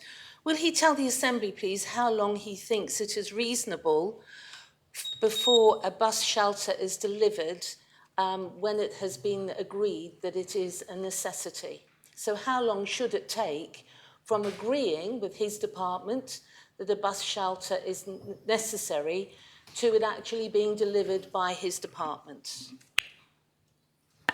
Sir, I'm not sure if I'm supposed to choose a specific number of days. All I would say is as soon as possible. And if the Deputy has a particular concern, if she could air that concern, I shall chase it up and make sure that we move as quickly as we can.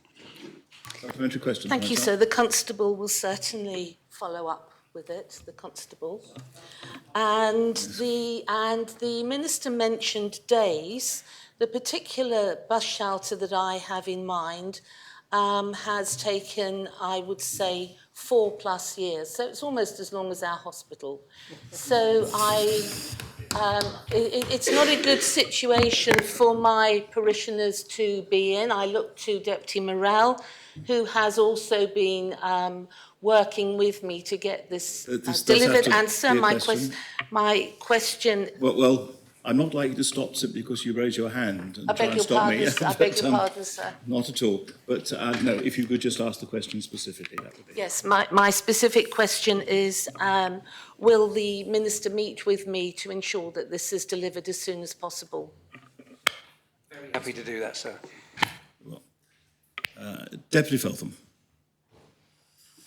Thank you, sir. I'd like to ask the Minister what work he is undertaking in partnership with the Constable of St Helier to improve road safety, in particular for pedestrians living in St Helier. Sir, I meet once a fortnight with the Constable of St Helier, and we discuss a wide range of things, including road safety. As the Deputy will know, there's been a road safety review, and we're currently working on a road safety strategy, and the Constable is included in those discussions once a fortnight. That brings an end the opportunity for questions to this this Minister. The next question period is for the Chief Minister, Deputy Mezek. Thank you, sir. Today's Jersey Evening Post contains an impressive double-page spread about the CSP and the government plan, which I think goes into greater detail than that which was provided in the press release which was sent to them yesterday. Would the Chief Minister like to commend their journalists for clearly working into the night to get this spread provided for the paper today, or was it the case that they were provided extra detail before midnight when States members received the final documents? Thank you, sir. I'm aware that States members had a briefing with ourselves on Friday, and information has been circulated both to States members well, it was on Thursday night, actually, in advance of our briefing on Friday, and then again to the media on Monday in advance of their briefing, yesterday in advance of their briefing yesterday afternoon. There was obviously some time for question and answers, and I can only assume that that might have been, unfortunately I didn't take part in the question and answer session yesterday, I can only assume that that might be as a result of answers to questions. Supplemental, Deputy. Deputy Southern. Thank you, sir. It's the same question. This chance, possibly, it might be an answer. What measures, if any, does the Chief Minister have under consideration or in action to control inflation on the island? Thank you, Deputy. So, as the Deputy is well aware, we have limited levers with which we can wrestle with an important issue like inflation. However, there are some things that we can, as a government, attempt to do in order to restrain inflation in the island. I think, this is not a measure that we ourselves have been able to implement, but the increases recently in interest rates will, of course, be causing many homeowners and potential homeowners to be taking their own decisions, which will have a resultant impact, and I hope on our local economy. But equally, we can look to freezing duties, which is what we have done in our government plan in terms of freezing both alcohol and fuel duty.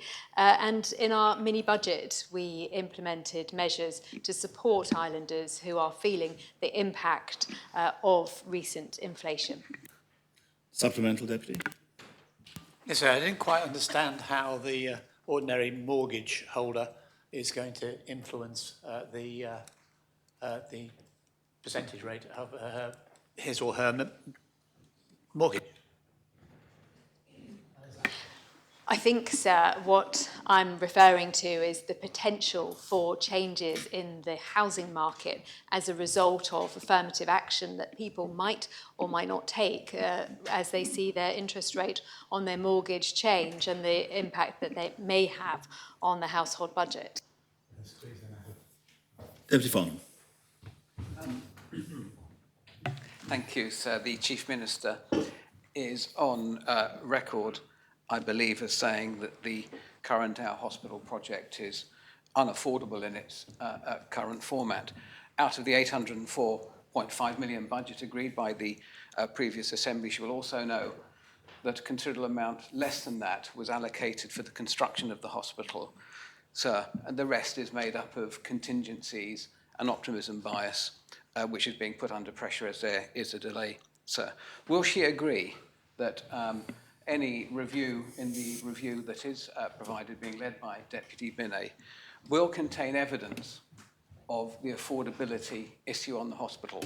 So what I'm trying to say is that if the review is going to say the hospital can't be built for the sum agreed by the state, we would like to see evidence, because I understand, sir, there are other building firms expressing This is a very, very long question. I've just finished, actually, sir. Thank you. Halfway through a sentence, but there we go. Thank you, sir.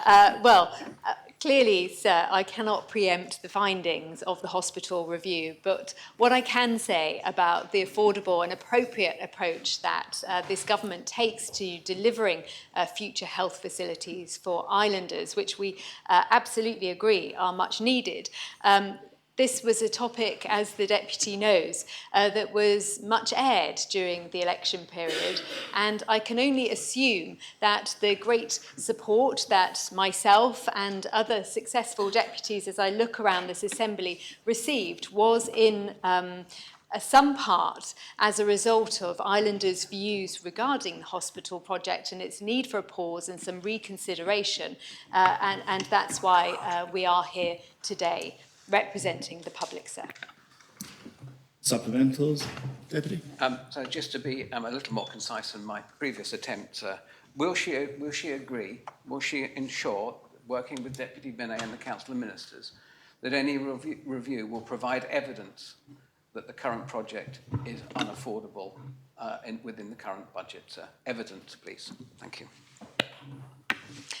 Sir, Deputy Binet has committed to an evidence-based approach in this review, and so we would expect absolutely nothing less of him. The evidence that we have been shown to date identifies that the current project, as it was presented by the Deputy to the previous Assembly, now exceeds the spending envelope that was agreed by the previous Assembly. So whatever approach is taken and adopted following the findings of the review, this Assembly will have to be asked to consider an alternative, sir. So may I seek a brief point of clarification in the No, Chief Minister's answer? I'm sorry. I'm afraid a point of clarification of an answer is not provided for within standing orders, Deputy. Deputy Scott. Thank you, sir.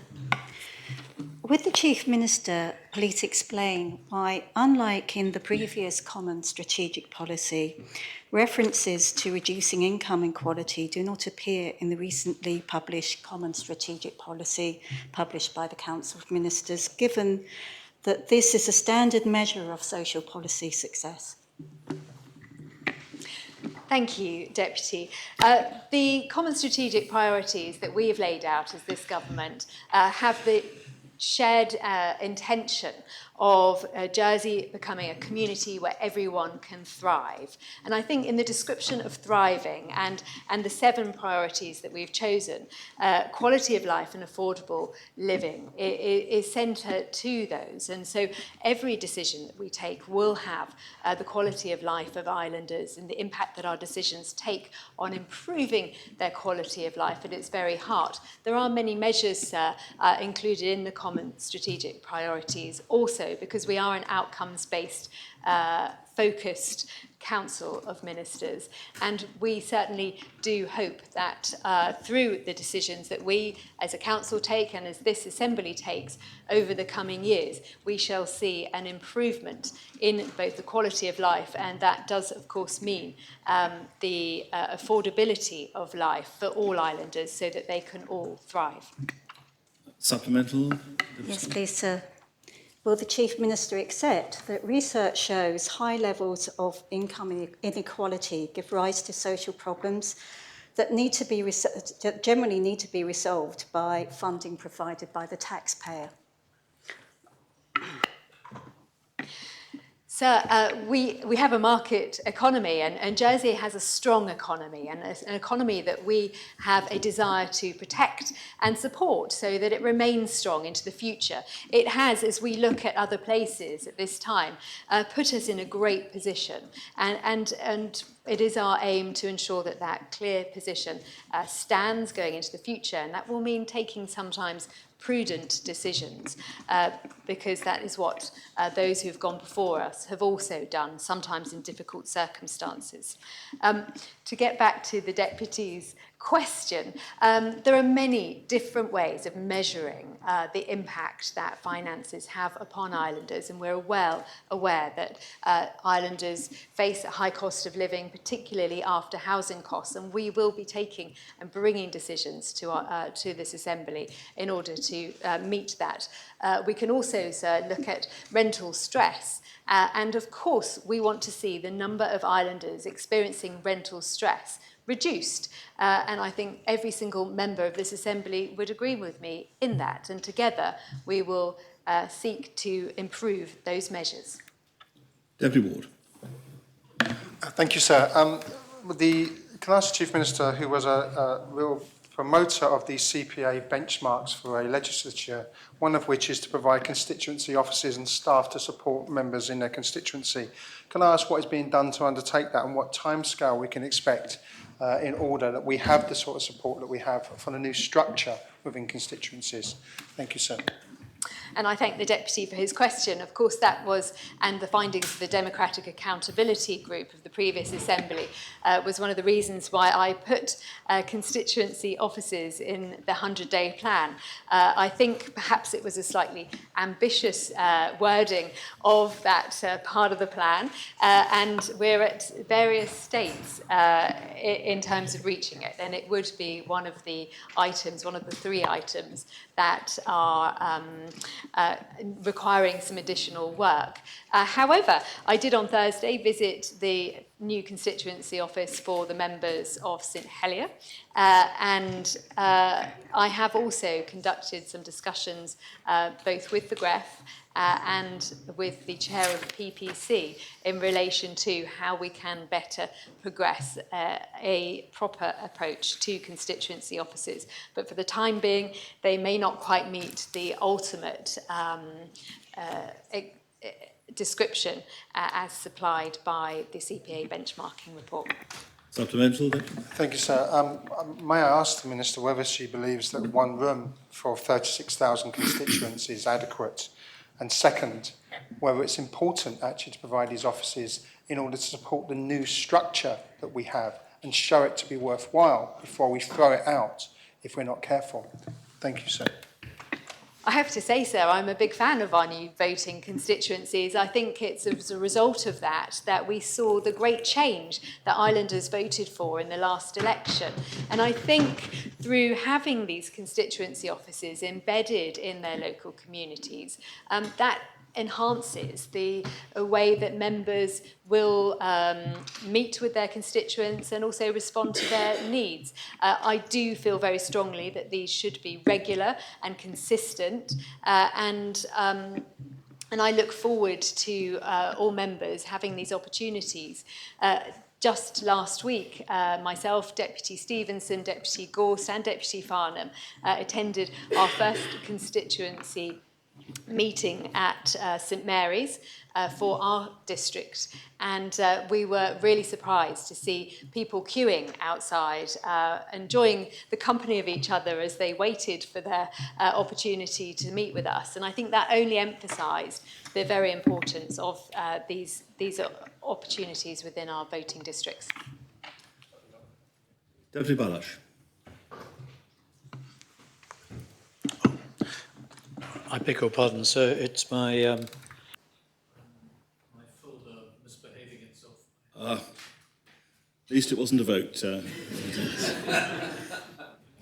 Deputy Felton. Thank you, sir. The government has outlined its intention to undertake a value for money review. Could the Chief Minister define what she means by value in this context? Thank you, sir. And I'm sure with time we will share with scrutiny the paper that underpins this. I think what's really important is to reassure staff that this is about finding a way to improve our internal processes and ensuring that we deliver for islanders with the resources that we have. And that means an approach to simplifying processes, ensuring that we operate an administration that is simple to administer. But we are very grateful to all of those people who contribute to our public sector, and we want to reassure them at this time that they have nothing to be concerned about in terms of their own roles. We simply want to ensure that we can direct and dedicate our additional resources to improving our critical public services, particularly in terms of safety, health and education. I'm afraid that brings question time for the Chief Minister to an end, and that concludes all of the periods of question time. The next item is a statement of official responsibility to be made by the Minister for Housing and Communities regarding the implementation of empty property tax, P48. As members will know, after the statement has been made, there is a period of up to 15 minutes in which the Minister can be questioned. on that. Do I have a copy of it? Okay. It's been emailed to members, apparently. Have members... Would you like me to read it, sir? Not yet. I'm just establishing that it's been circularised to members. So I don't have it.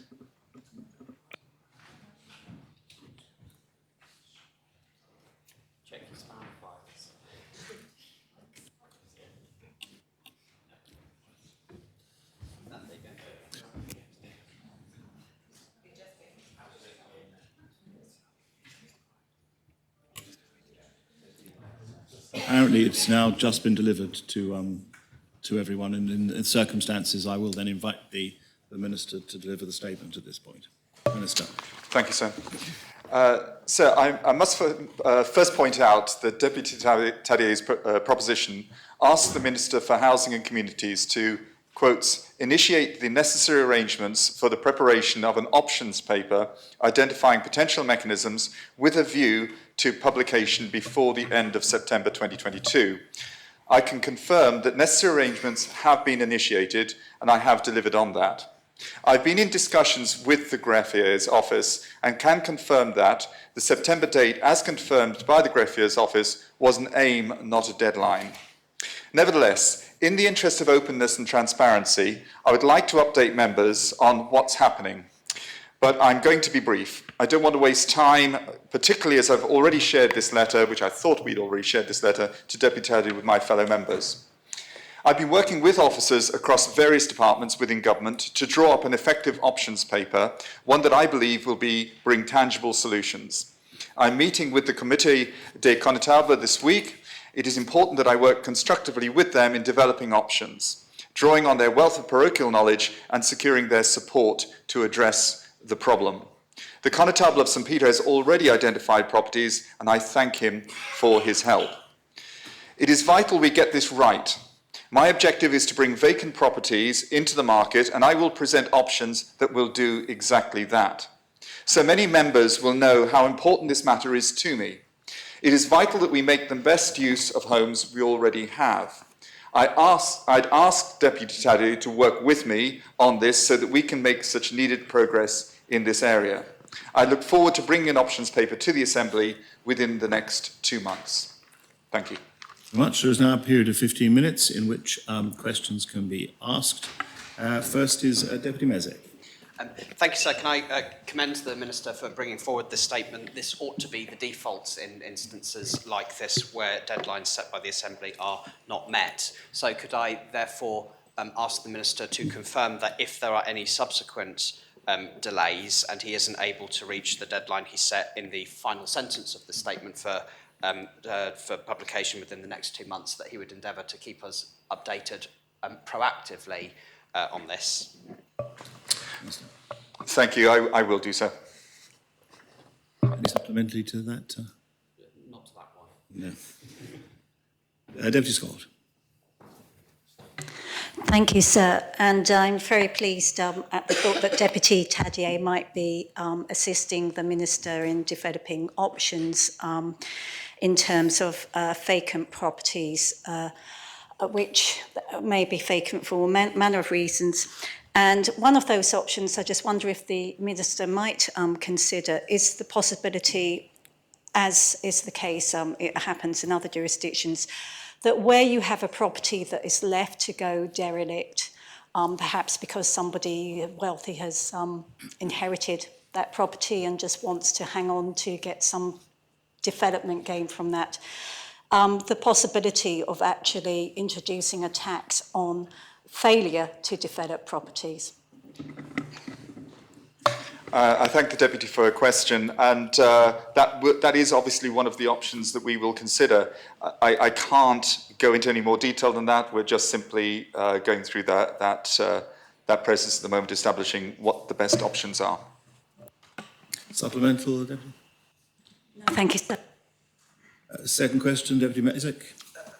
So Deputy Feltham has I beg your pardon, Deputy Feltham, yes. Thank you, sir. Can I ask the Minister what methodology he and his officers are using to ascertain what the best options may be? Thank the Deputy for a question. Methodology-wise, first of all, is we need to identify the properties. So this is why we're meeting with the the Committee de Comptable tomorrow to establish how we can identify what properties are vacant, how we achieve that. It is not a very simple exercise at all, as I've subsequently discovered. So we are working through those at this moment in time, and we'll come back to the Assembly in due course. Supplemental? Yes, sir. With regard to implementation, the number of properties are probably neither here nor there, or what those properties are. So has the Minister undertaken to have any conversations with either the Tax Department or the Treasury Minister about this? Not at this moment in time. Second question, Deputy Mayor.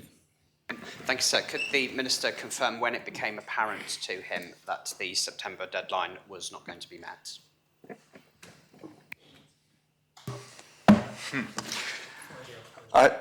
You know what? Thank the Deputy for his question, and the answer to that question is I'm not entirely sure, to be honest with you. So I will refer to my officers on that front. Supplemental. Thank you, sir. Would the Minister agree that where it becomes apparent that a deadline is going to be missed substantially before that deadline, that it's right to proactively come to this Assembly to give us as much notice as possible that a deadline is going to be missed? I mean, I said that I commended him for bringing this statement, but we are having this statement after that deadline has already passed, and in future would he be more proactive than that and encourage his ministerial colleagues to be as proactive as he has been? Thank the Deputy for his question, and absolutely. Obviously, this is something held over from the previous States Assembly and has come under my remit subsequently, and obviously we've been working on an awful lot of other projects as well. So I apologise that this one slipped lower down the list, and we'll endeavour to get this one back up, as I've already said earlier. Deputy Coles. Thank you, sir. I'm just wondering, has the Deputy got an agreed definition of what is a justifiably empty property? Thank you for his question, the Deputy for his question. No is the simple answer to that. There are clearly a lot of reasons has already been established as to why properties are vacated and empty. Is the criteria 6 months, 12 months, 18 months? I think we've yet to formalise what that means. Supplemental, Deputy?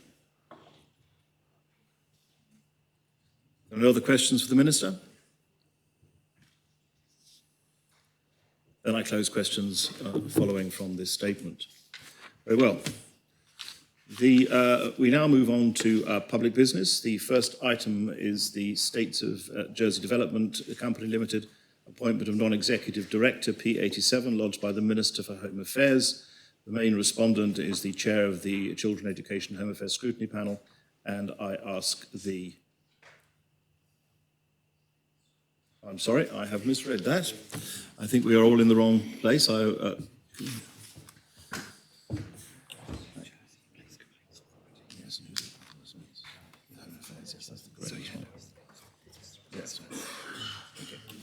Yes, I'm afraid I misread that, looking at a different document.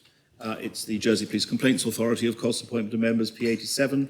The main responder is the chair of the Children Education Home Affairs Scrutiny Panel, and I ask the greffier to read the citation. So I just have a question. Apologies before we start. No.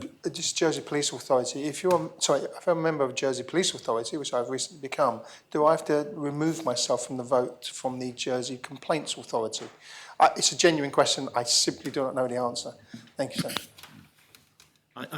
I wouldn't have thought so, Deputy, and I think we'll take that as the current ruling for the time being, absent an opportunity to think about it at greater length. Very well. Please read the citation, greffier.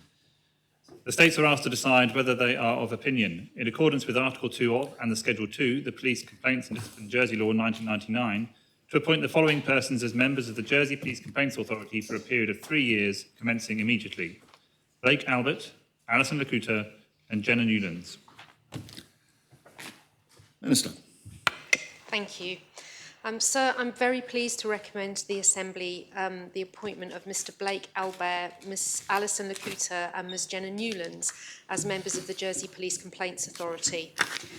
As members will be aware, the Jersey Police Complaints Authority supervises the investigation of complaints against the States of Jersey Police. The independent oversight is crucial to maintaining and building trust and confidence in our police force. The authority is constituted under the Police Complaints and Discipline Jersey Law 1999, and in accordance with that law must consist of a chair as well as not less than 6 and no greater than 8 members. The chair and the members are all volunteers who give up their time to serve on the authority for no remuneration.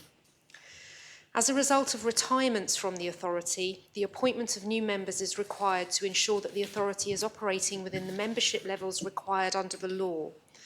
This also ensures that the authority has the necessary capacity within its ranks to undertake its functions effectively. If the Assembly approve these appointments, the authority will have 7 members in addition to the chair, and I'm pleased to report that it will have an equal number of male and female members. Details in relation to the professional background of all the nominees are included in the report attached to the proposition, and members will see that nominees bring skills and experience from a range of backgrounds, which will no doubt further strengthen the authority. Some members may recall that the Jersey Police Complaints Authority is due to become the Jersey Police Complaints Commission when the draft Police Complaints and Conduct Jersey Law that was passed by the Assembly early this year is brought into force.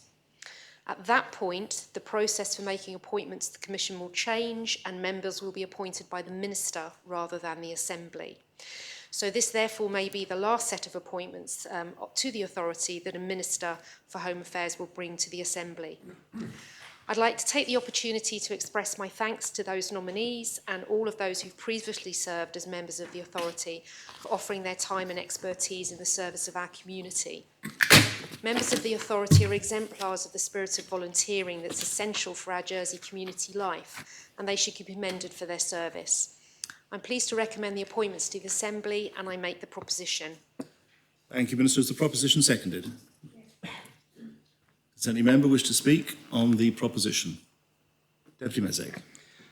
Thank you, sir. Can I speak in favour of this proposition and say that looking at the proposed appointees and the information that we're given about them, on the face of it, they appear to be excellent appointees. There's a diversity of professional experience in this, and notably, there appears to be nothing in the information we're given about them that could give rise to any concerns about potential conflicts of interest, and no involvement in having represented those people whom the Complaints Authority exists to hold to account. And I would therefore just like to ask the Minister for Housing to perhaps take note of this when putting forward his proposition on the Rent Control Tribunal. Does any other member? Mr. Solicitor General, your light is on for reasons best known, or at least it is showing on my screen. It's gone now. It's all right. Whether it was a ghost of the machine or an errant file, I couldn't say. Does any other member wish to speak on the proposition?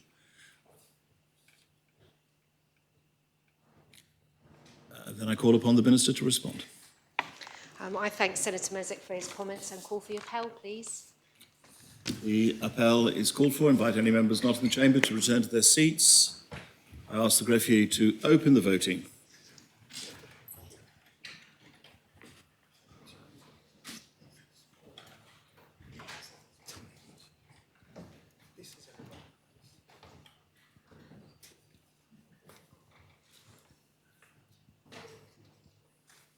Members have had the opportunity of casting their votes. Then I ask the greffier to close the voting and announce that the proposition has been adopted. 39 votes pour, no votes contre, no abstentions.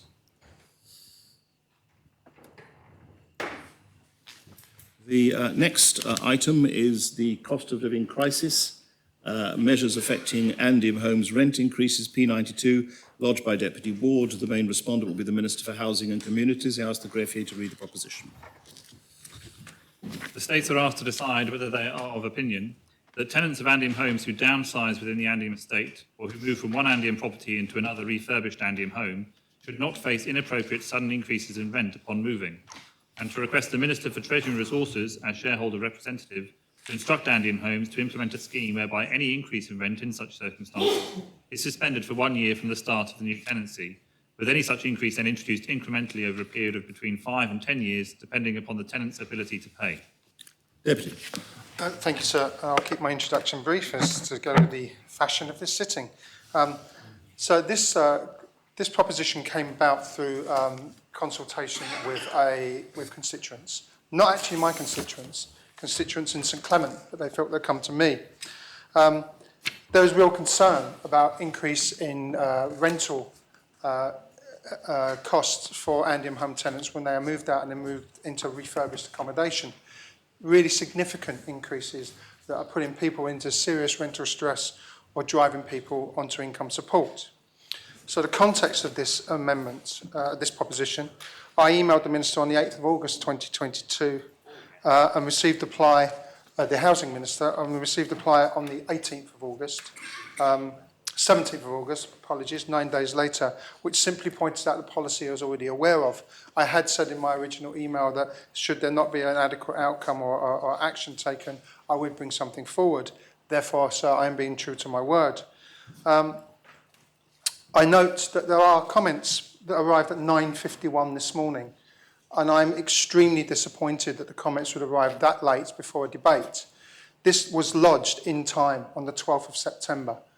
I recognise, sir, that it's been a challenging time for myself. However, I have been in meetings. I have actually been I was on Teams, a meeting with the Housing Minister recently for the scrutiny panel. So it's clear that I was available for speaking to or consulting with.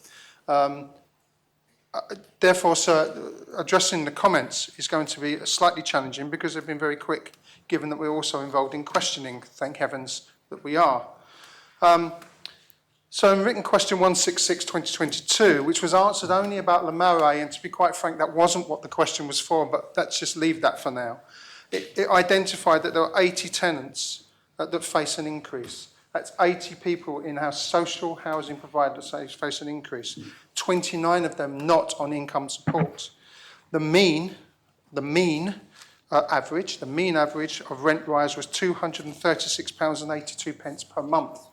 The median was £226.92 a month.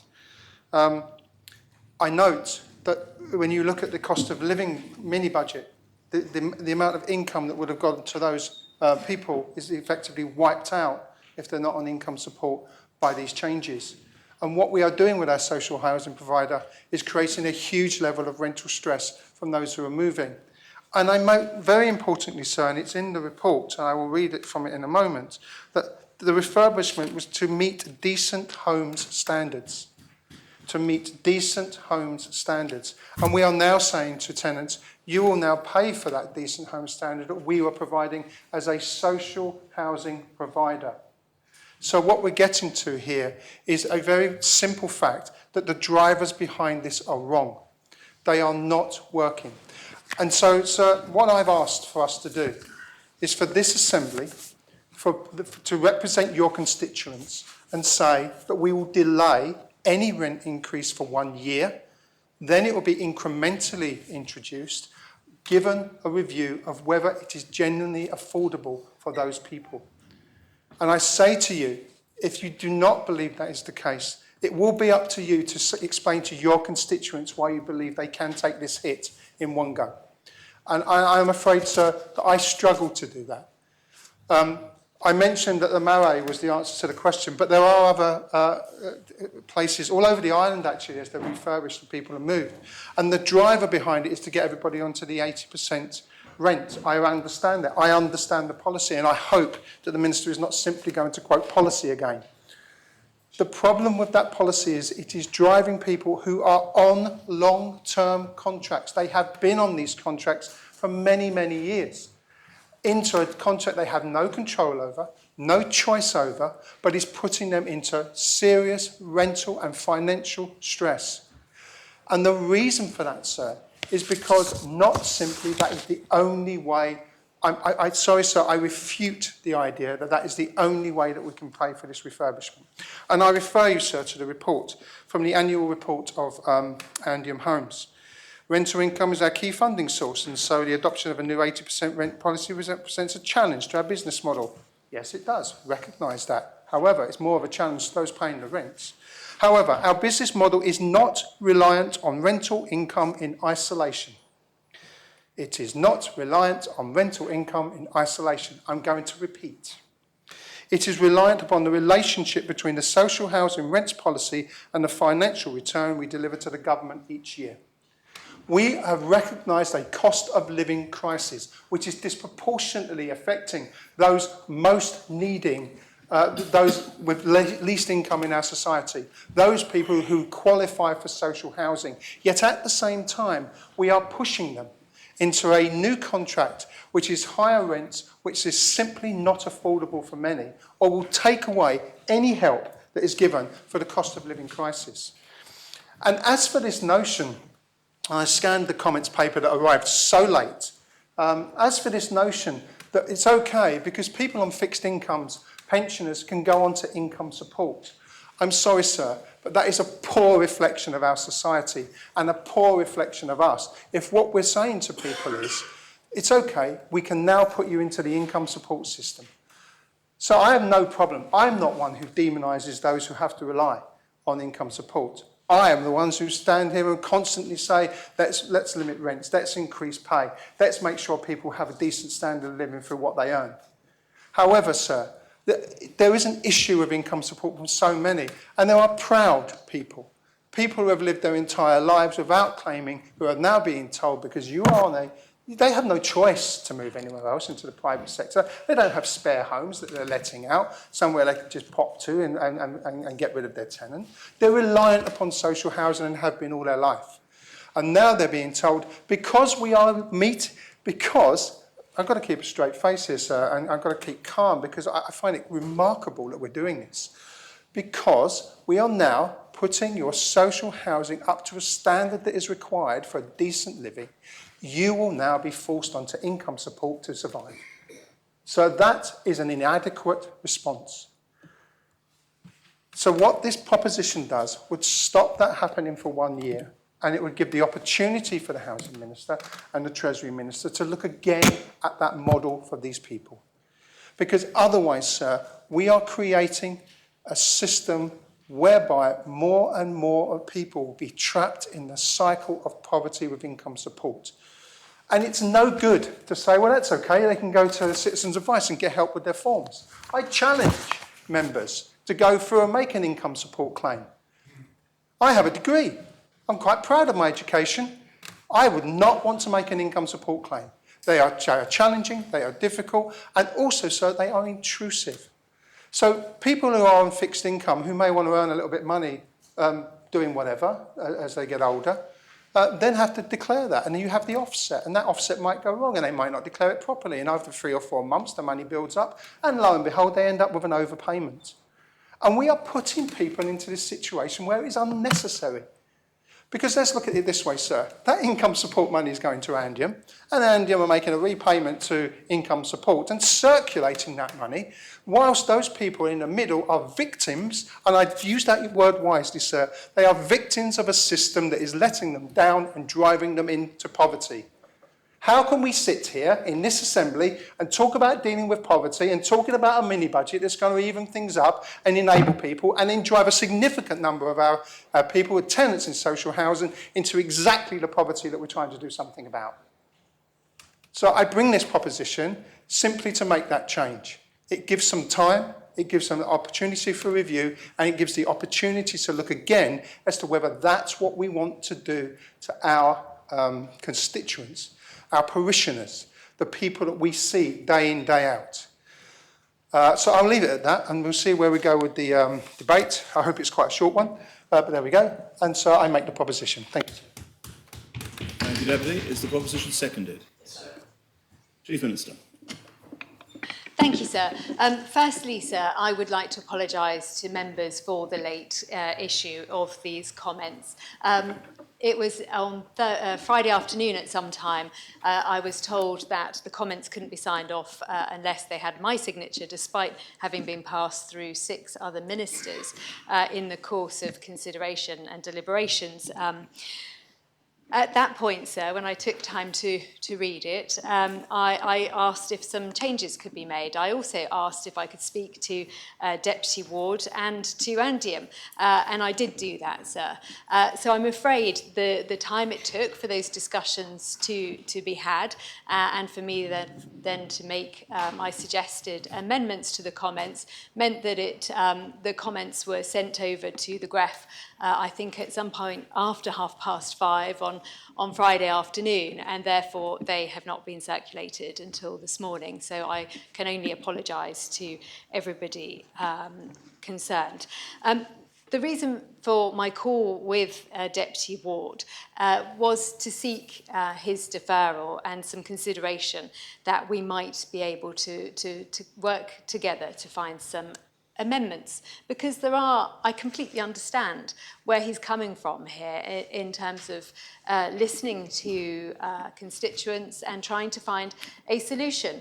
However, the Deputy has been very passionate, and quite rightly so, about the improvements of standards within Andiam, and he's described to the Assembly the money go round that we are subjected to, and states' finances have been subjected to for some time, and that goes for Andiam too.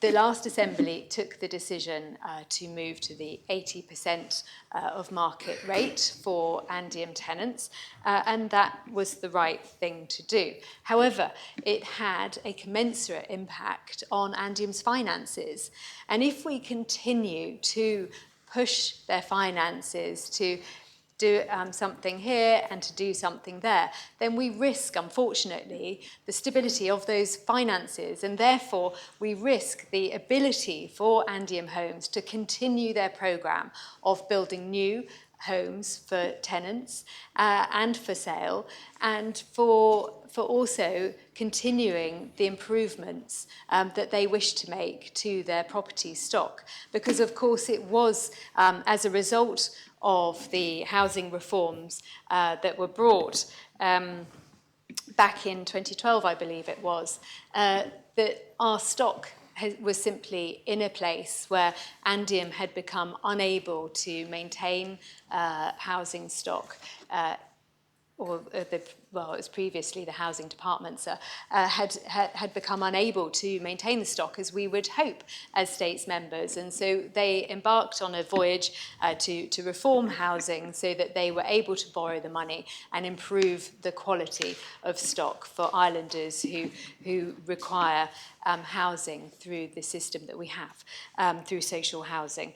So, sir, in short, I'm grateful to the Deputy for his consideration and for making a suggestion, but I would urge Assembly members to help us find a solution that is both helpful to people in social housing, but equally helps to protect Andiam and its budget so that we can resolve the money go round, and so that we can continue to strengthen Andiam and its ability to improve its existing housing stock and to continue its programme of building, which, as I mentioned earlier, has at least 1,000 new properties on its books over the coming years. Thank you, sir. Thank you very much, Minister. Conatap St Saviour. Thank you, sir.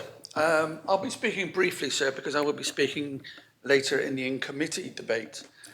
It is my considered opinion, sir, that we're in for a bit of a rough time with what's been happening in the world. We've had major disruption with Brexit, with COVID, and now, of course, we have Eastern Europe.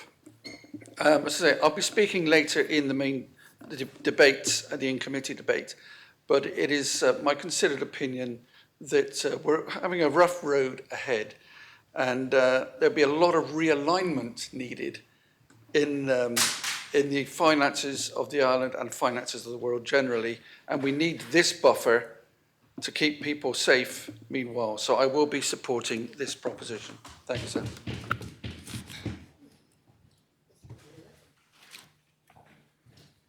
Deputy Mezek.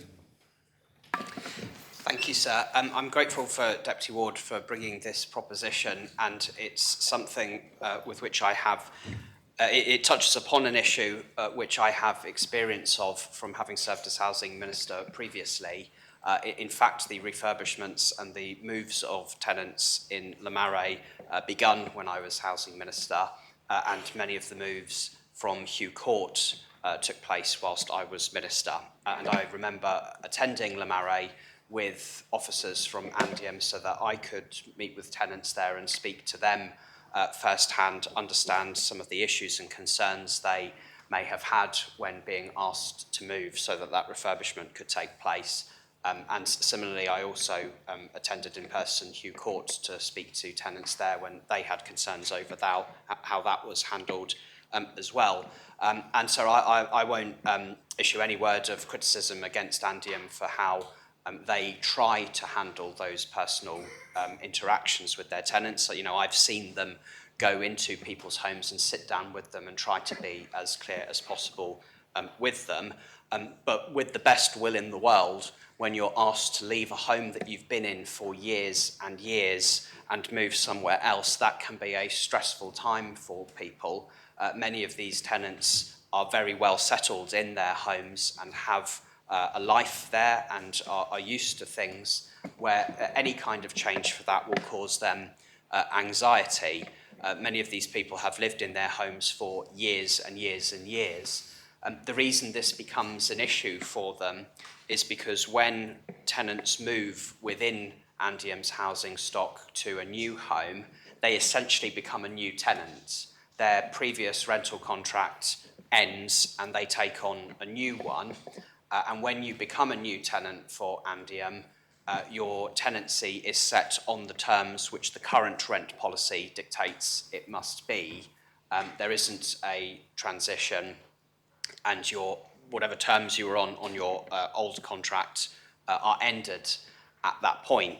So the question that Deputy Ward raises is when people do go through that transition, how should it be managed? Should it all be done in one go? And is there adequate enough support in place for people in that circumstance? So I have come to the view that there ought to be a different kind of transition arrangement as part of a more socially just rent policy.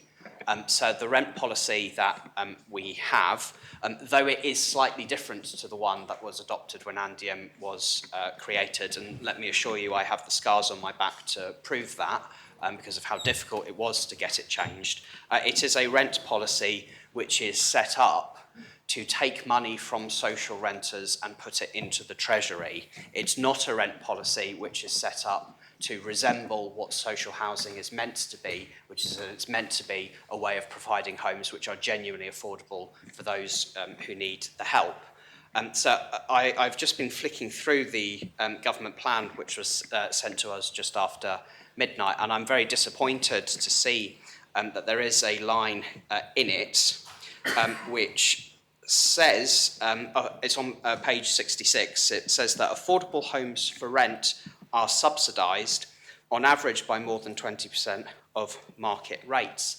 So that annoys me because I happen to know that the financial return which Andium Homes provides to the Treasury every year, which is about £30 million, is £10 million more than their tenants receive in income support. So, sir, that means in actual fact social renters are subsidising the government, not the other way round. There is a net subsidy to government of £10 million, much of which will come from the earnings of social renters which they receive independently from government. And so this approach to this rent policy I think is broken. The housing minister spoke during the election campaign about his concerns about the current rent policy and it being pegged to the market rate, which I hope is a positive sign that he'll be looking at this issue in his term of office, and provided there's good terms of reference for any review of it, we can happily support that work as it's something that we have concerns on as well. But so we are in a cost of living crisis, and the question then becomes, do you wait for a wholesale change of rents policy, or do you make some minor tweaks in the meantime to try to help people? We have, until this point, made some minor tweaks to it. We set a rent increase cap when I was housing minister so that social rental tenants could be protected in times of high inflation.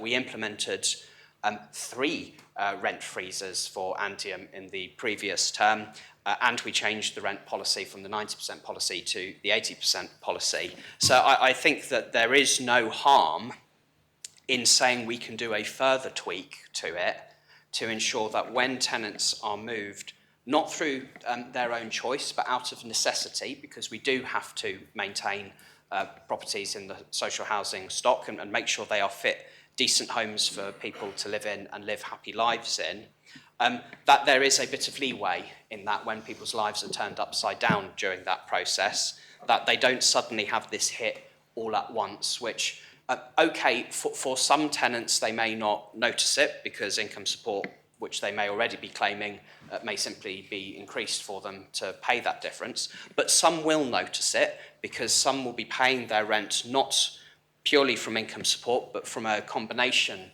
of income sources, which might include disability benefits, it might include the state pension. Those are benefits which are not necessarily uprated every year to take into account the increase in rent. The rent component does take into account, but other sources of income don't, so tenants can get worse off year on year if their rents are going up. And there comes also with it what Deputy Ward spoke about, which is the bureaucracy of the benefits system, which, let me tell those new members, in case you haven't had interactions with constituents yet, they can be difficult. They can be very upsetting as well when you find people who, through no fault of their own, have found themselves subject to a mistake somewhere along the line in the benefits system. Often not their fault, often something they had tried to do the right thing on and communicate with the department and be absolutely transparent as possible, but for which the department makes a mistake, which the tenant is then asked to pay for by paying overpayments back, and often the department are not flexible enough in doing that to those tenants. So it's not a nice position to be in. It can take months sometimes even to get your claim open because of the amount of bureaucracy you've got to overcome. And for some people who perhaps are attempting to enjoy their twilight years, it's hassle that will spoil that for them, and a more humane approach, I think, should be necessary. So another social housing development which I was privileged to see when I was housing minister, but one which I had no involvement in, was the redevelopment of Troy Court, which was done by Laveau Housing Trust. I remember visiting the old homes there, which really were in a state. I remember seeing flats that were full of mould. I saw one with stuff growing from the ceiling, which I don't even want to know what it was. It was that bad. But the Housing Trust did the right thing. They took on a substantial amount of debt and have redeveloped those homes. And frankly, I think it's an exemplary social housing development. It's absolutely beautiful, set in a lovely location. The homes themselves are an excellent quality. They've got lovely frontage and greenery all provided there. So I was told by the Housing Trust when they did that, and the tenants who lived in the first blocks to be demolished unfortunately didn't get the benefit of staying in Troy Court because there weren't new homes to move into when the first ones were redeveloped, so they had to find housing elsewhere in the social housing stock. But those who were lucky enough to be able to simply move along to the next block when it was developed weren't given rent increases at that time. So I understand, and I hope it's still the case, but the last time I looked into it, I was informed that the rents that Laveau aspired to charge were 75% of the market rate rather than the 90% it was at the time for Andium or 80% as it is now. So I raise that as an example to show where the will exists, what can be done. They, of course, have greater flexibility because they're not dependent on the financial relationship between them as a housing provider and the government in the way that Andium is dependent on that. But the beauty of the Andium system is that there's some democratic accountability there, and that we can decide if we want to have a different arrangement with Treasury, one that has a greater aim of providing a more humane and affordable rent system for those tenants, rather than a system of providing extra money into Treasury to subsidise any government services. And the money that we get from Andium is not ring-fenced for housing initiatives elsewhere. If we want to change that, we can. It's our prerogative to do so. And what Deputy Ward's proposition enables us to do is to make an in-principle decision that we would like, when those tenants are asked to move to facilitate refurbishments through no fault of their own and have to go through that stress and anxiety doing that, as well as the personal support that Andium endeavours to provide them as their landlord and trying to be a good landlord, that the rent system, which is imposed on Andium by the government, it's not Andium's rent system, it's what the government imposes on them, that we enable them to provide a bit more leeway for their tenants so that they can have an easier journey into their new homes and not simply be hit by rent increases, which some of whom can scarcely afford, and those who might be able to afford it, it comes at the cost of getting tied up in a bureaucratic system which can be very difficult and stressful for them.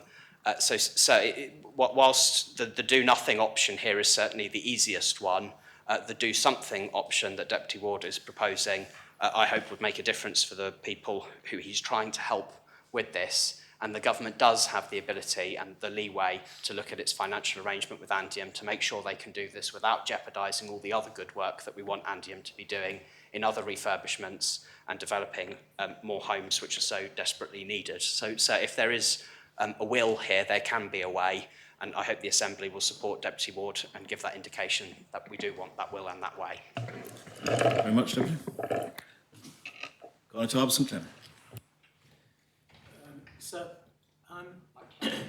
sorry, I beg your pardon. A bit shaky this morning. I'm a bit conflicted, as the Assembly might understand. I am dealing with a couple of Andium tenants at the moment with problems with rent. I wasn't aware that there was a wholesale problem. I was called down a little while ago when they were refitting the Marais flats, and we changed the fittings for the showers because they were dangerous, and I have good repartee with Andium. I do respect their business model, as do the Jersey Development Company, and there's no doubt with this proposition that Andium will lose a certain amount of money. However, given inflation, which is our enemy, as some people think, it is also our friend. In this particular case, Andium's 80% rental will be increasing with inflation because the market is going up markedly. In this particular instance, as far as I'm concerned as a business person, you take your clients with you. If you've got a situation where you need to move people from place A to place B, and it's because of circumstances that you want to project, protect, etc., you talk to them and you take them along with you. And you have to give them some form of compensation for putting their life on hold. And I don't think this is, I think this is a reasonable piece of proposition. And I think in this instance, I'll be voting for it. Thank you. Deputy Scott. Thank you, sir. I think this proposition is reasonably drafted. It refers to that tenants of Andium homes who downsize should not face inappropriate sudden increases. And I do believe that gives some scope for investigating what is meant by inappropriate. And I'm not so enthusiastic about the Andium model as perhaps the Constable St Clement. I do believe that it's flawed, and I don't quite understand why Andium's had to pay for transfer property in circumstances which the States of Jersey Development Company hasn't had to do likewise, but that's a different conversation, I'm sure. But that's the sort of bottom line, that we are working with a model that does create problems within our community. So whilst and then I realise that there are 10 tenants that seem to still have an issue from what understand from the comments on this proposition. I also understand the kind of concerns about having fairness when you're dealing with the community in terms of, like, if you actually give somebody a kind of concession, should you be giving it to another? It's something that we could spend a lot of time investigating, reviewing and revisiting. So as a result, because of those words that actually give I'm sorry, I would also say I'm not entirely sure if it's the Minister for Treasury who's the appropriate person, but I'm sure he'll comment on that.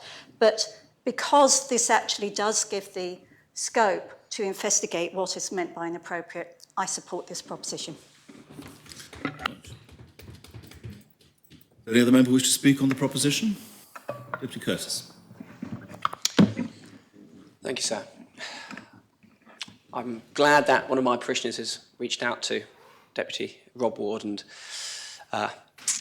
would like to know what I can do, and I will be working with my parishioners to work out that they can come to me as well, and I really thank him for speaking with them and taking on their concerns. I have a real challenge with this proposition. In no way do I want to vote against this. But the way I see it, I am hearing conflicting cases around the data, around the impact that this will have. There are parts of this proposition that if we could vote on bloc, not on bloc, individually, that we could accept. And I take it as my responsibility for not proposing amendments to that, and I take that hard. What I would look to the Assembly to consider is, rather than rejecting this, is to consider a motion, whether it be a reference back or movement on. And I appreciate the frustration, but I want this to come in a form that I can support, and I'm not going to vote against this for the sake of saying I could have brought no change. I'd like to hear other members' thoughts on what we would need to know to make an informed decision on this. You know, I see that in the impact this is suggesting 27 tenants would be impacted, yet the scale sounds like it's far greater. And I would really like to have that data. And I appreciate that, as this has come from a backbencher, we can't expect the mover of this proposition to have all the data. So that will be on the government and Andium Homes to provide that. But I would urge members to consider a reference back or a movement that will allow us to bring this in a form and a shape with the relevant information that I think is currently lacking. And I do not say that is lacking on behalf of the mover of the proposition, that we can all support something that moves to the spirit of this. Sir? Well, I'm asking you, Deputy, you've sort of thrown out reference back, you've thrown out move to the next item. Those sorts of things can only be considered on the basis of a proposition during the course of debate. Are you at this point making any such proposition? No, sir. Right. Representative, do you wish to... Could we have a ruling on whether a reference back may be made to a backbencher? I believe it's certainly not custom and practice. I've never heard of it happening. Well, there is nothing in standing orders that prevents it. It's generally speaking that is not often you get a reference back for a backbench proposition, because normally the backbencher doesn't have the facilities necessarily to provide the additional information if it's a reference back for specific information. But that doesn't mean that that's not possible, and I've certainly, I believe, known it done on at least one previous occasion, a reference back to a backbench proposition. So I can't rule that it's out of order, it's not, if it were to be. Very well. Thank you for your... Well, there's no such application before the Assembly at the moment, so Deputy Ward. Thank you, sir, and thank you, Deputy Curtis, for bringing this point to the fore. Sir, I've spent a considerable amount of time reviewing Deputy Ward's proposition. I respect its good intentions and the endeavour to assist families who are experiencing the very real challenges of trying to make ends meet. The biggest problem I have is that what he is asking within his proposition does not tally with the financial and manpower implications. In the proposition, the deputy starts talking about downsize within the Andium estate. In the final notes about financial and manpower implications, the deputy talks about it affecting 27 tenants. Now, 27, it's miles more than 27 tenants because it's across the whole estate, and this is where the confusion comes. If I can, my biggest concern about all of this is this constant perennial chipping away at the Andium model. I asked Andium for an impact assessment of the deputy's proposition, and they came back and told me they estimated the cost per annum to the whole estate would be £200,000. That's not just a one-off payment, that's 200,000 year one, 200,000 year two, and over 5 years we're talking about £1 million. That's unfunded right now. There's no money, this has got to be found within the Andium estate. That's the point I would make. On top of this, we've already, and Deputy Mezek has made the point, he successfully reduced the level of rent from 90% of the market, 80% of the market, another chip. Then we had the rent freeze for 2 years, another chip. Then we then also restrict the rental increases. Instead of going with inflation, we're capped at 4%, another chip. Basically, we're unpicking our social rents policy piece by piece in piecemeal. It's effectively death by 1,000 cuts.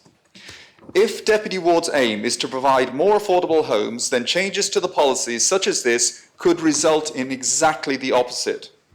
If he does not agree with the current social rent policy, then let's look at it in its entirety. Let's continue to protect our lowest income families. Let's review it properly, and I urge members to vote against the proposition. Well, does any other member wish to speak on the proposition? Deputy Andrews. Thank you, sir. Firstly, when I looked at the proposition, I do agree the wording could have been potentially a bit more explicit. I think it was not very clear. I think it was very helpful that Deputy War stood up and spoke to just make it a bit more clear in terms of how much will be lost.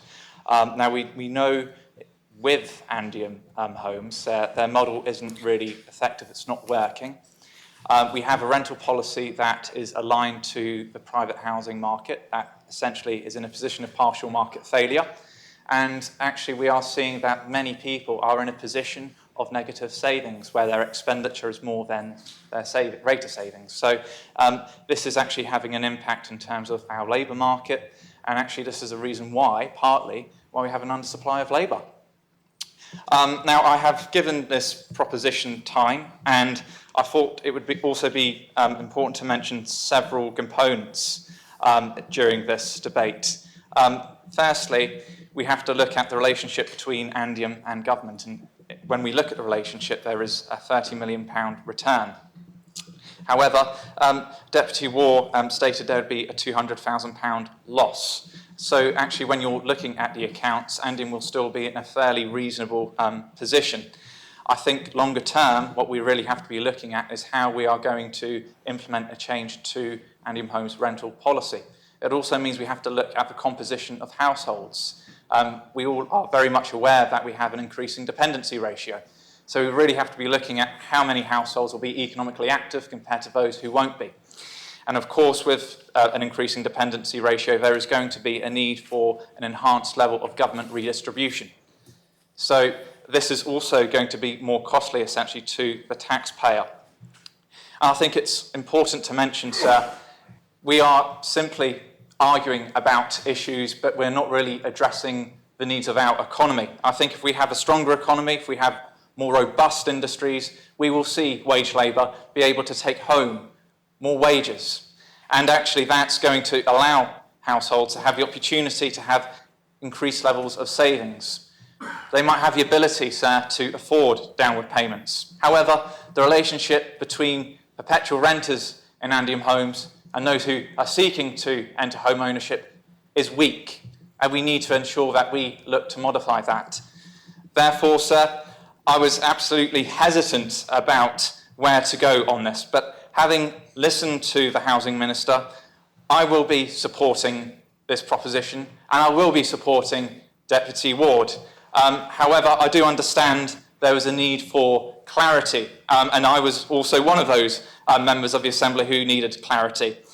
I think it's important to actually recognise we are giving tenants the opportunity to actually see their rate of savings improve. Their rate of consumption will also increase. Their ability to purchase goods in our domestic economy will increase.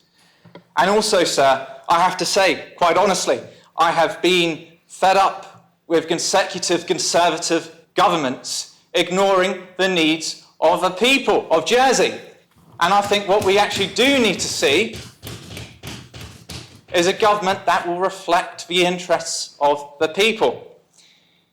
And, sir, I must thank you for allowing me to speak.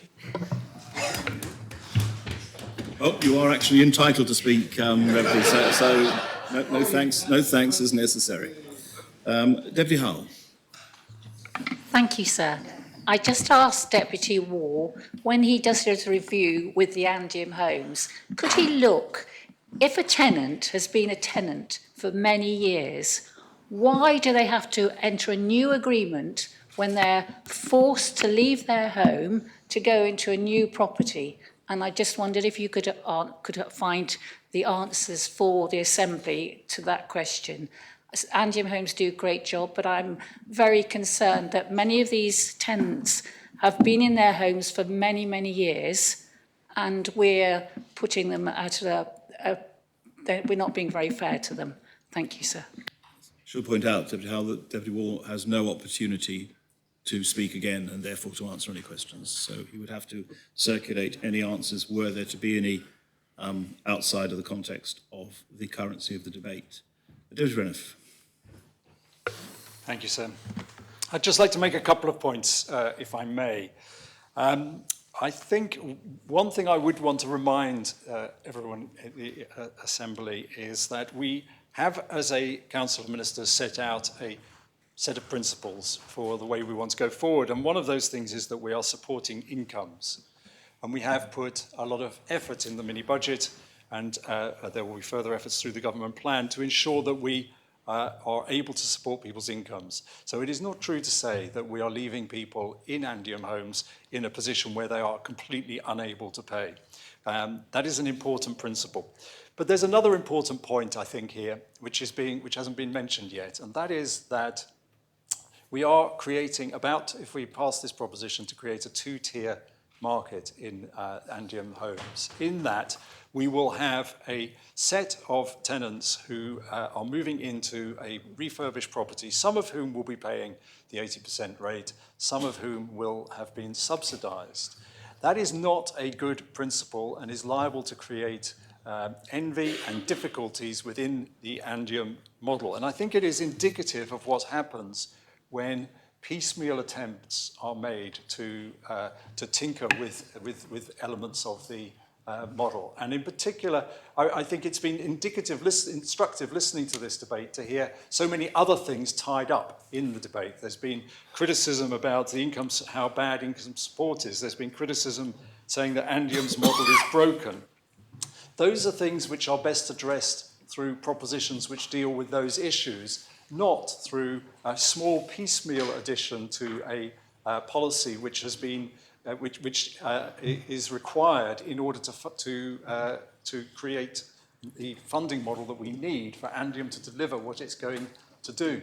So I think we should resist these attempts to make small adjustments and instead move forward by taking proper reforms, considering all the factors that would be required to make a fair policy, and not do it piece by piece in this way, particularly as it has unintended negative consequences. Thank you. Deputy Sutton. Thank you, sir. I just rise to my feet to address one or two little important issues that have been referred to by the proposer. And the fact is that the mini-budget that we've just passed has left many of our clients still in rental stress, because whether we like it or not, rents on the island are enormously high, beyond anything we could have imagined even 3 years ago, 5 years ago. We would never have imagined the prices that rentals for housing, including Andium housing, should be so high. But they are. There's no doubt. This will leave many people in rental stress. But the second point I wish to make, and I think this is the important bit, is that Deputy Ward referred to the reluctance of often proud people to go and seek income support. So they talk about those people who are not on income support at the moment because they're too proud, they haven't got the form and filled it out, but also because that form is difficult. It's 26 pages, and it's complex, and it's hard to do. It's hard to understand, and that may also be a barrier. So a proud but lacking understanding audience for this. And as evidence, we only have to look at the mini-budget we passed last week, in my absence, where we talked about 1,000 people claiming community benefit nowadays, but actually we suspect there's 7,000 people out there who could claim. Now that's a far simpler process. The community benefit is a very straightforward, it's 2 sides of A4, I think, to fill in.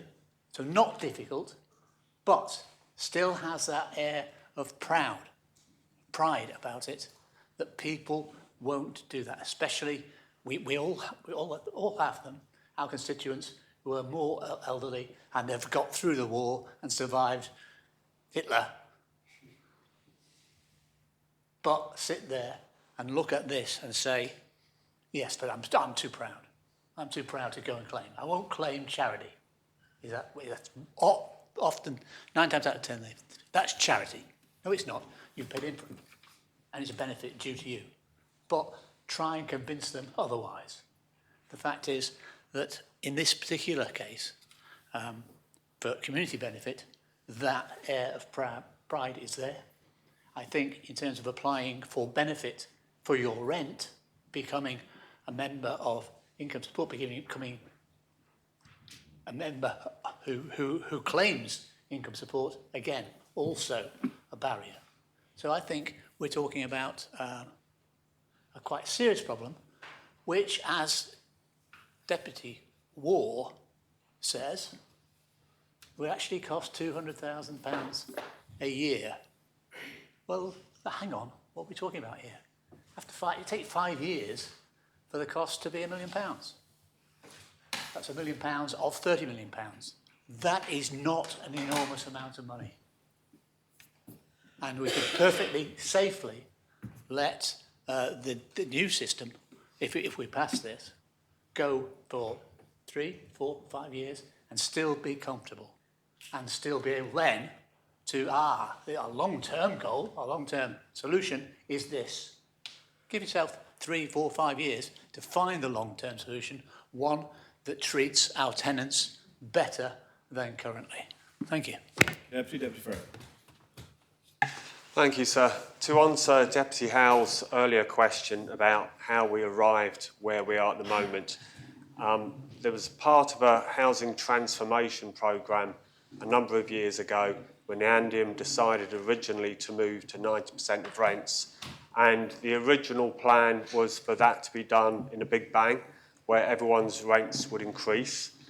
It was decided at the 11th hour to make that an incremental increase, whereby only tenants, new tenants and tenants that changed properties or downsized were under the new contract. So that's how we've arrived at the situation that we're in at the moment. There is a disincentive for Andium tenants to particularly downsize if they're under-occupying, which isn't a good situation to be in. However, I don't think this proposition necessarily addresses that point. Perhaps we need to look at a better way of incentivising people who are obviously in need of moving either to a better property or to downsize or indeed upsize. It should be remembered, of course, that income support rates, if it's passed by this Assembly, will increase for 2023, which again will put more money in people's pockets. And the changes to the mini-budget all round put lots of more money into people's pockets. Andium rents were frozen in 2021 and 2022, as has already been said, following the pandemic. And in my experience, rental increases are clearly communicated to all tenants at the earliest opportunity. So there is lots of notice before the rent does eventually go up. Thank you, sir. Does any other member wish to speak on the proposition? Sir. Honourable Harbson-Hellion. Thank you, sir. Deputy Southern, in his comments, said that if the Housing Minister's figures are to be believed, £1 million over 5 years is not much when taken off the 30. I would respectfully suggest that that's £1 million that Andium won't be able to spend on refurbishing other properties in their estate. And I speak from a position of some familiarity with Andium Homes because I deal with them on a very regular basis in matters both large and small. We meet to talk about their refurbishment of their flats in town, which I have to say, looking back over the last few years, they've done with remarkable speed and efficiency. I don't need to list the outworn estates that Andium have taken up and done tremendous things with. But of course, they're also delivering brand new estates across the island, not just in St Helier. But they're not just interested in producing new homes. There is Andium who came up with the inspired idea, first mooted by former Senator Sivray, that the Millennium Town Park should be doubled in size and that they shouldn't be building on the former gas works site. It's Andium who create community competitions and community initiatives right across their estate, encouraging their residents to get involved in all manner of activities, including beautifying their estates and neighbourhoods. It's Andium who've dealt with me personally with many individual constituency complaints, concerns by their residents, concerns by people who want to be in the Andium system. And they have always, within the constraints that they are under, they have always worked incredibly efficiently and tactfully and sensitively. So I'm not in a position today, sir, to do what the Housing Minister described as death by 1,000 cuts. I have confidence in Andium Homes, which is why I can't support this proposition. I think they're doing a good job, and I think we should go on working closely with them. And of course, there are improvements to be made to the whole social housing piece, and we have a new government, and I have at this stage, I have confidence that the new government will make whatever improvements are necessary. So regretfully, while it's well-intentioned, I won't be supporting Deputy Ward's proposition. Thank you, sir. Deputy Gorst. Thank you, sir. I wasn't sure if you'd seen my light there or not, bearing in mind the time. I'm pleased to particularly follow the Constable of St Helier and Deputy Ferry, because I wanted to just go back in my own mind and consider the state of Jersey's social housing before the creation of Andium. And as the Chief Minister said then, the very clear money go round that took place. And this Assembly, and I'm sure that Deputy Southern won't mind me saying, he, along with many other members, fought for greater investment in housing and for redevelopment of what was the then can only be described as woeful state of social housing. And a lot of time and effort was given by members of this Assembly to create a model that would work. And that model may be currently struggling at the edges for all sorts of reasons, but that model has worked. That model has, I see members on the front row shaking their head, 20 years ago, the social housing in this island was woeful.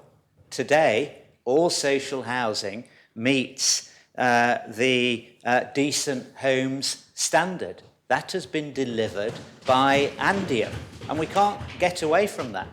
And those in Andium houses have far better conditions than they had 20 years ago.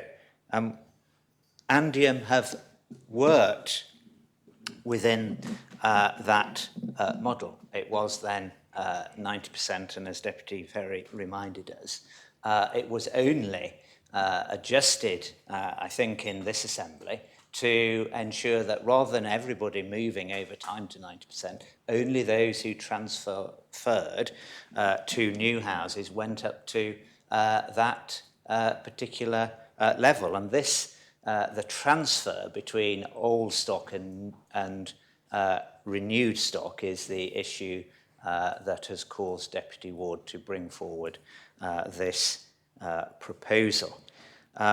I'm not certain from the information that I have that tenants were surprised by the rent rise, but that's perhaps something that we can take outside of this Assembly. We heard even Deputy Mezek saying that when he was Housing Minister, he spoke to the previous tenants of Le Marais and went through that process of commending the need to move out so that those buildings could be repaired. So that model has worked and has provided a social housing to a decent homes standard. Andium invests something like 13 million of their income each year in a maintenance or a rolling maintenance programme. That's perhaps something that we in government should think about in regard to our other infrastructure assets, properly putting money aside to invest in infrastructure. I know it's something that the new infrastructure minister feels very passionate about. So Andium do have a strategic business plan. They are proposing to deliver 3,000 new social homes by 2030. But we in this Assembly, we are democratically elected, sir, and so it's right for us to make decisions, have been eating away over time at that model, dealing with immediate concerns that we might have. We've asked for a 2-year rent freeze. That was the right thing to do, but it does affect their financial model. We've moved from the 90% to 80% for all of the reasons, although I don't think we've necessarily seen the full picture of the impact of that. And this, again, is another, could be considered a small step, as I think the mover of this proposition tried to indicate, although the Housing Minister quite clearly has told us that it's not clear whether it is a small step or it isn't. It will be money that can't be used by Andium. But I've also sensed, as other speakers have said, that there is a desire to think about the Andium funding model going forward. And I do understand that the current model has delivered all of that good that I've just outlined, and the Constable of St Helier outlined even more eloquently than I can with all of the social on good that Andium have delivered as well. But if we are to deal with the housing crisis, not only do we need Andium to continue its investment in social housing and its existing stock and all of that good maintenance work, but they will also need to partner with the Housing Minister to help deliver on the housing crisis with new sites, with new affordable housing schemes, and all of those things that the Housing Minister rightly will be bringing forward in his proposal. And that model is under stress as well, sir, because of increasing interest rates. And so I, in my conversations with Andium, have already indicated to them that we will need to consider a model going forward to help deliver on the housing crisis. I know that the Chief Minister, as she said, met with Andium on Friday in preparation for this debate, and I understand that she indicated her wish to think about that model going forward. As she said, sir, she spoke to the deputy and suggested that he work with her and the Housing Minister in undertaking that piece of work rather than just doing this piecemeal proposal before us. The Deputy said, sir, that it wasn't material, this, because Andium had more sources of income than just their rental income. And of course they do, sir. They have two sources of income, and they judiciously sell off properties in order to already balance the model because of the adjustments that we have made to them. So they have the rental income, and they also have the sale of properties as well. They are their sources of income.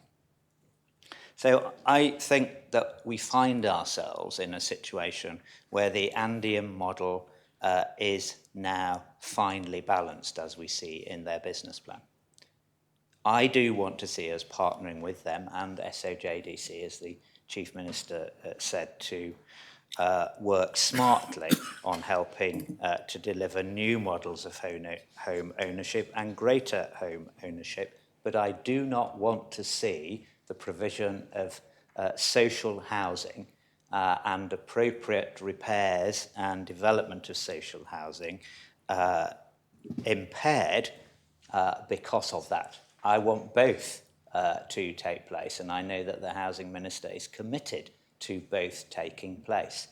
And so I understand the concerns that members have raised and those who've had contact from their parishioners, which is why I would have preferred to have taken the Chief Minister's approach, which was to seek to have deferred this proposition for a short period of time to allow that work, more evidence to be brought forward, and more substantive proposals to be brought before the Assembly.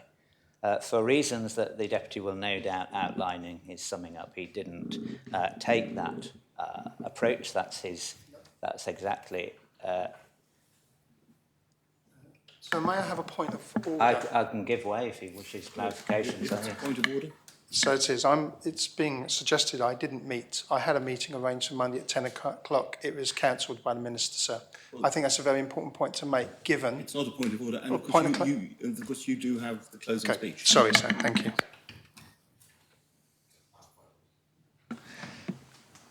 So I think the point I was trying to make, and I withdraw if I've indicated anything other that is untoward and not correct in the approaches that have been made to the Deputy. Of course I do, so. Is that the better approach would have been, in my mind, to defer this proposition so that that work can be undertaken not just either through a meeting but more formally undertaken, so that members were fully informed of the implications for Andium and their model going forward and what it meant for their desire to deliver more homes and improve social housing in partnership with those tenants. And therefore, for me, the only conclusion I can draw this morning, or more likely this afternoon, sir, is that I have to come with a heavy heart to the conclusion that I have to vote against this proposal today because of all the reasons I've outlined. And I, together with other members as well, will work with the Housing Minister and the Chief Minister on that work of review to make sure that Andium is sustainable and is able to deliver on the housing priorities of this Assembly, sir. Thank you. Can I move the adjournment, please? The adjournment is proposed. So if there are no more speakers, I can sum up in 10 minutes. I think that talking out the clock so we can lobby at lunchtime is not fair. Well, I think the position is that the adjournment is proposed. We can take a vote on the adjournment, but if the Connotab is prepared to accept, we could find out how many members wish to speak, and if the Assembly wishes to continue for 10 minutes or so, then that may be a useful way forward. Could anyone who hasn't yet spoken and who wishes to speak indicate by lighting their...